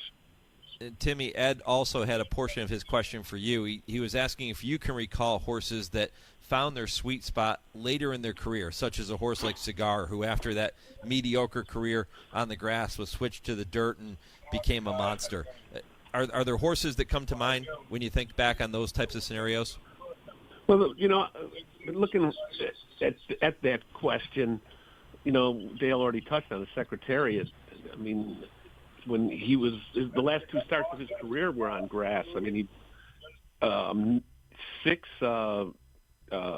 think it was 9 days, maybe after he got beaten to Woodward at Belmont, he ran in the Man of War and set a track record when he won by 5 lengths. Then he went up to Canada and ended his career up there. So he was obviously we know Secretary was a freak of nature, likes we might never see again. But another horse that had equal success on both surfaces that I remember was Catholic Boy a few years back, won the Travers after he won the Belmont Derby Invitational. He also had started his career on grass, and he broke his maiden, I believe, on the grass. Then he won the With Anticipation. Then he went in the Breeders' Cup Turf. But then his connections, Jonathan Thomas, they put him in the Remsen at the end of his 2-year-old year. And then the next year he was on the Triple Crown Trail for a bit when he ran in the Sam F. Davis in the Florida Derby. Then he went back to the grass. Then he went back to the dirt and won the Travers. So he was a horse that could handle both surfaces. But as far as I couldn't come up with someone like a Cigar. I mean, he was once in a lifetime too. Yeah. And Tim, wasn't Cigar just by chance? Wasn't he in a turf race? Because he had all turf pedigree. He's one of them that did the opposite of what his pedigree says. But he was in a turf race, and they took it off the grass, and Bill decided to go ahead and run him, and he ran on the dirt so well that the rest was history. Yeah, that was up at Saratoga, I believe, one summer. Yeah.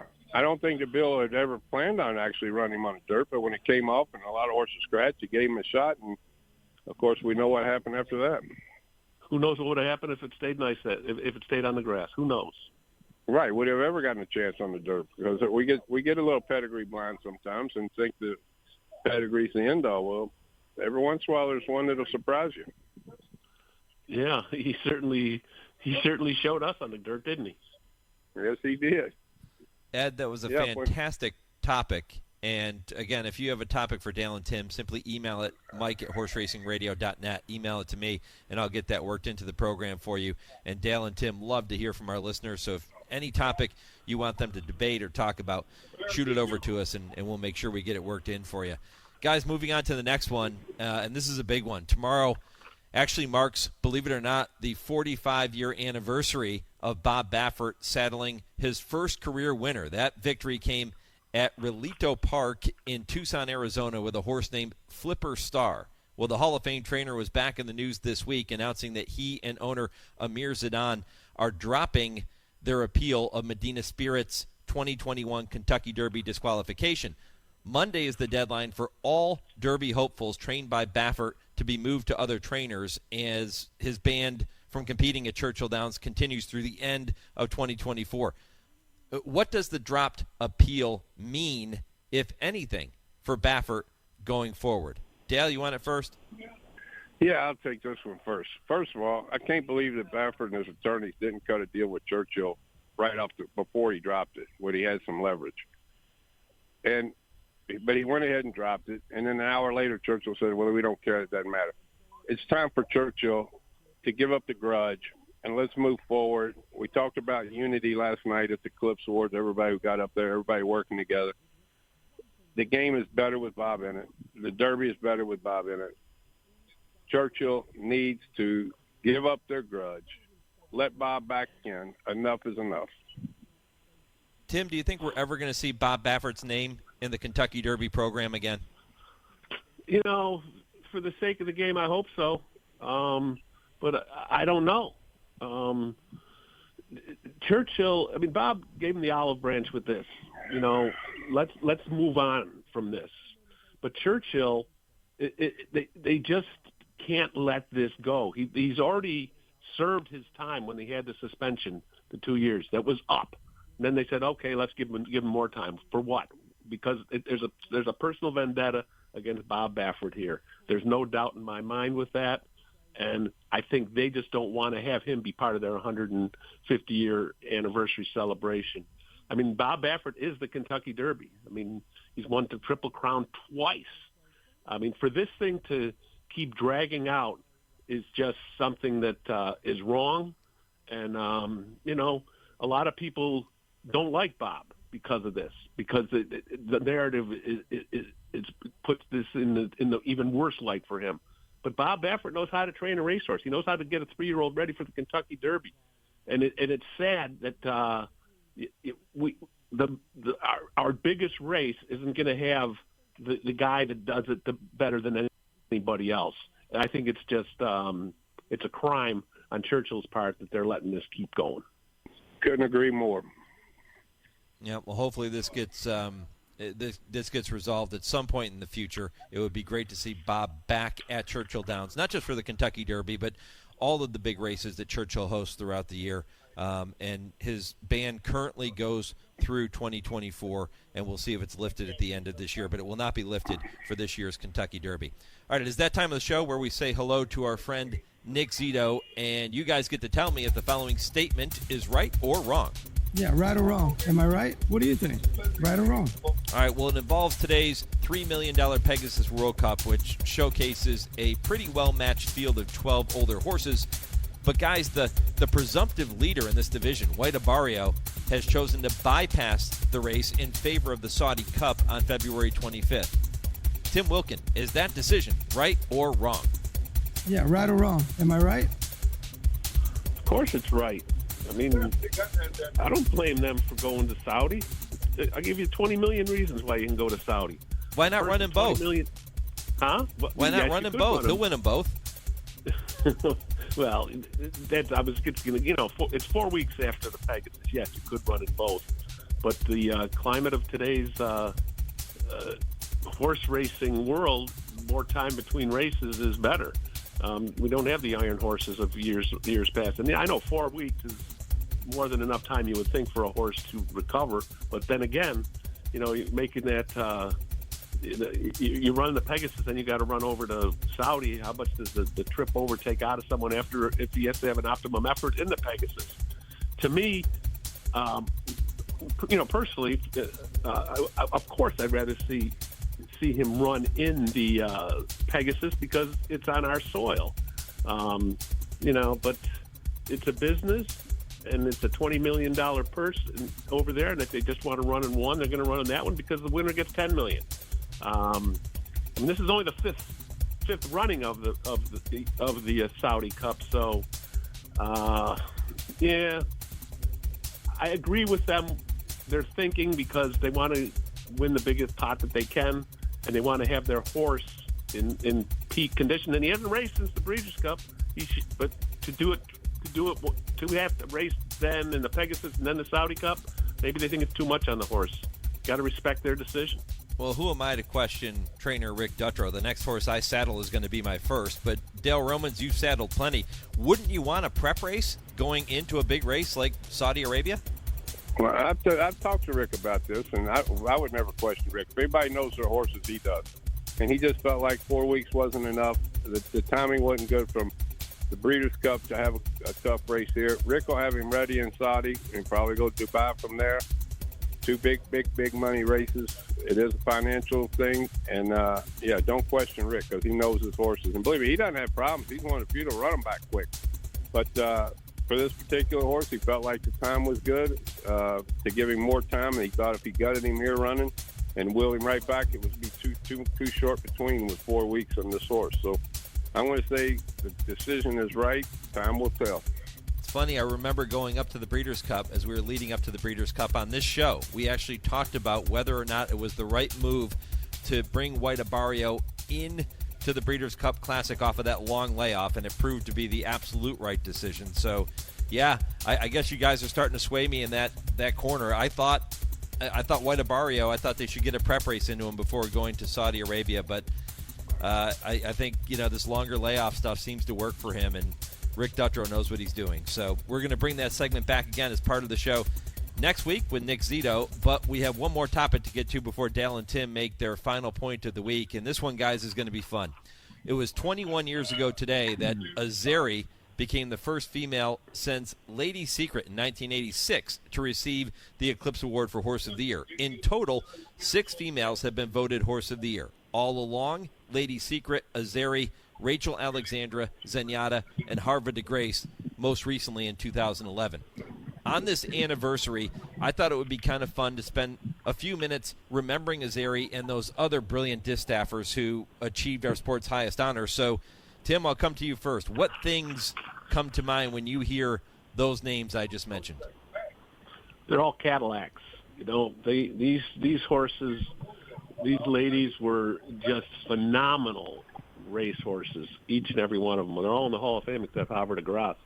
And, you know, the two I'm going to focus on are Rachel and Zenyatta, because I remember back in the heyday of those two in 2009, it was the country was the horse racing country was divided, East versus West. Who was the better distaffer? And you know, Zenyatta won the Breeders' Cup Classic in 2009 and did not win the Horse of the Year because Rachel Alexandra beat boys 3 times, and she dominated the voting that year for Horse of the Year. I mean, she smoked Zenyatta. Zenyatta was, you know, those two horses were. I mean, you can make the argument they're two of the best distaffers we've ever had. Zenyatta with her strutting around and winning 19 of 20 career starts, and the only time she ever got beat was in the Breeders' Cup in 2010, and she did win Horse of the Year. Those two were the shame of it all was that they never got to run against each other. It was going to happen, I think, in the Apple Blossom, I think maybe the following year, but it never came to pass. That was a race that I think the horse racing world would have loved to have seen, and we're all going to have to wonder what would have happened if they would have met. I don't know, but who would you have bet on that day, Timmy? I was in the Rachel camp because I was the East Coast bias. I thought Rachel was a better horse, but after seeing Zenyatta in defeat, I don't know if she was just a phenomenal racehorse, and the fact that she tried so darn hard in every race, she never gave up. I mean, she looked hopelessly beat in that race, but she came on and just got beat by Blame. But if they would have run against each other, I think it would be hard to come up with the winner. But I think I would give a slight edge to Rachel. I don't know if Zenyatta would have caught Rachel. It would have been an interesting race, but for sure, and you would have had to have seen how the race unfolded because they totally opposite running styles. With Zenyatta wanting to go to the front and Rachel coming from off the pace. Anytime a filly is going to be Horse of the Year, they just have to dominate and they have to beat the boys, and it's just it's a special year. And I loved them both, but I'll tell you, Rachel was the most impressive to me. Zenyatta. Sorry, I said Rachel. Zenyatta, because Zenyatta had to pass so many horses every race. You would think she'd be in trouble. She'd get stopped. Something would happen.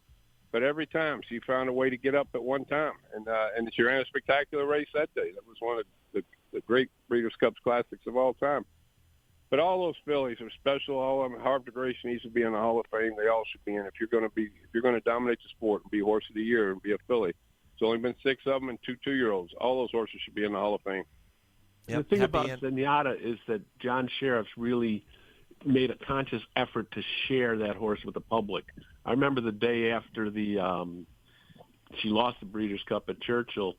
The next morning, he had Zenyatta out there, and anyone that wanted to come over that was out on the backside come over and have their picture taken with Zenyatta.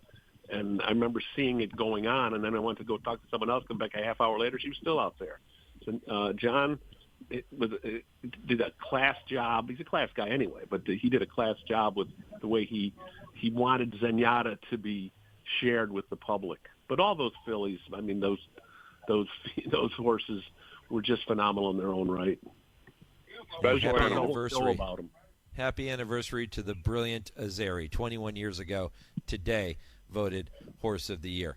All right, guys, time to wrap up the show. We're into the final 16th of a mile, if you will, and we do it every week by having each of you give me your final point of the week. So, Dale, let's come to you first this week. What is your final point? I'm going to say Thursday night was a special night. Congratulations to all the winners and all the nominees. And it was a good year overall. Hopefully we have a great 24. But I thought the gist of the night was let's all get along. Let's all work together. Let's try to move the sport forward. I was fortunate enough to sit with Lisa Lazarus and Tom Rooney at their table last night. Great leaders of the game. The game's in good hands. Let's all work together and move this sport forward. Well said, Dale. I think people have to quit running around with their hair on fire in regards to after the prices came out for the Belmont at Saratoga. I mean, you'd think that $50 to get into the race that day was going to tap all their resources. That's a cheap price, man. $50 to get into it, the final leg of the Triple Crown.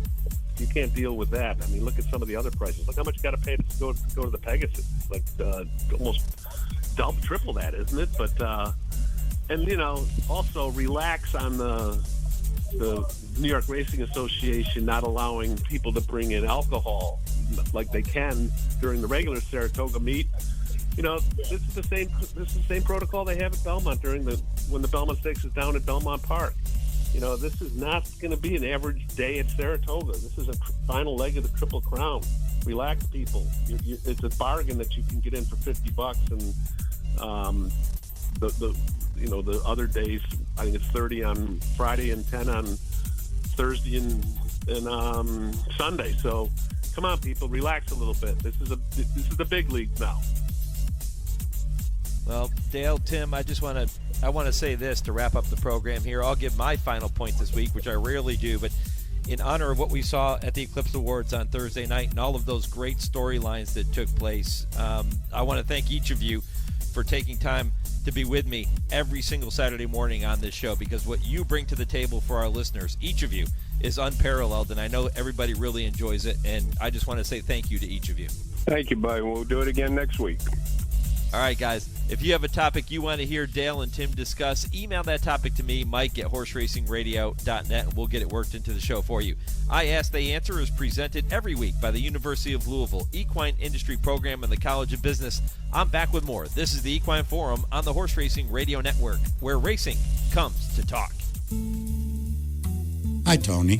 Hey, Matthew. There's a reason why Tony's Steaks and Seafood is my favorite restaurant. It's because I want to feel part of the family. Isn't that right, Tony? That's right. There's a saying on the wall that I truly believe in. There's always room for one more at our table. We just want you to be part of our family. And believe me, you will be. It's Tony's Steaks and Seafood right across from Triangle Park. Visit them at TonySteaksandSeafood.com. I'm William Shatner. I've been around a long time, but I'm truly humbled when I see the real battles our brave, paralyzed veterans have faced defending our freedom. And when they come home.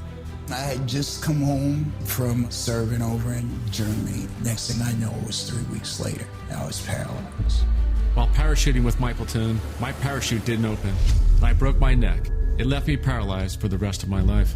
I was on a routine patrol, and we were in the desert of Kuwait, and the vehicle flipped and landed on top of me, which left me paralyzed from the waist down. Okay, folks, this is heroism. That's why I'm proud to support Paralyzed Veterans of America, because they've kept their promise to never leave a fallen soldier behind. A roof over their heads, accessible homes, cars, jobs, benefits. PVA has brought me back to life. Show them their sacrifice hasn't been in vain. Go to PVA.org to learn how you can make a difference. Dear VetTix, it was nice to spend the night with my daughter and other veterans. It's so humbling to attend an event when you feel appreciated. I had a wonderful time with my family. Thank you for the memories, VetTix. Dear VetTix, thank you for a great experience and for your support of the military and veterans. Thank you so much, VetTix. Our family has gone through a lot the last few years, and this gave us a nice break. Every empty seat at a concert, game, or special event is a missed opportunity to say thank you to a veteran or a service member. By giving your extra tickets to VetTix, you'll help America's heroes reduce stress, strengthen family bonds, and create a truly happy memory that will last a lifetime. So when you really want to say thank you for your service, give the experience.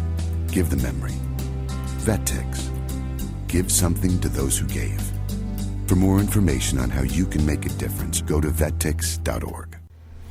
HRRN is live online. Go to our website at horseracingradio.net to stream all of our broadcasts live or listen to the show archives anytime. Read our blogs, get the latest news, and see our entire broadcast schedule. It's all there at horseracingradio.net. And follow us on Twitter at HRRN and like our page on Facebook. Search Apple Podcasts for HRRN and download our latest shows. HRRN is home to racing's biggest events, and our home on the web is at horseracingradio.net. You're listening to the Equine Forum on HRRN, presented by TwinSpires. Well, don't forget that the February issue of Blood Horse features 140-plus pages that include some incredible stories, including the Blood Horse Market Watch, which reviews 2023 purses. You can download a copy now from the Blood Horse Magazine app via the App Store or Google Play, or subscribe today and receive a 2024 Blood Horse calendar. That's a $24.95 value, and it's all absolutely free. And here's how you get it. You go to bloodhorse.com/HRRN, and you can get all of that by going to bloodhorse.com/HRN and so much more. Fantastic stuff from our friends at Blood Horse. You know, I was thinking as Dale and Tim were talking about the 6 females to be voted Horse of the Year, and they spent a lot of time talking about Rachel and Zenyatta, and rightfully so, but all along, Lady's Secret, Azeri, Rachel, Zenyatta, and Havre de Grace. If you took those 6 fillies and you put them all into a dream race, who would you bet? You heard Timmy say he was more of a Rachel guy than a Zenyatta guy. He has that East Coast bias. But if you put all 6 in there, who would win it? Something to think about. Maybe chime in on social media, at HRN on Twitter, Horse Racing Radio Network on Facebook, and we'll retweet those responses later in the day. My thanks to all of our guests for making this show possible here this morning. Covered a lot of ground, talking about Gulfstream and talking about the Eclipse Awards and then talking about Sam Houston later tonight. My thanks to my producer, Lee Delapina, in our Lexington studios, and to Chauncey for handling all of our social media. If you missed any portion of the show, head back to the website, check out the podcast, and do that too on every podcast platform. I'm Mike Penna. Thanks for listening to this edition of the Equine Forum presented by TwinSpires. I know they're out of it, but go Steelers.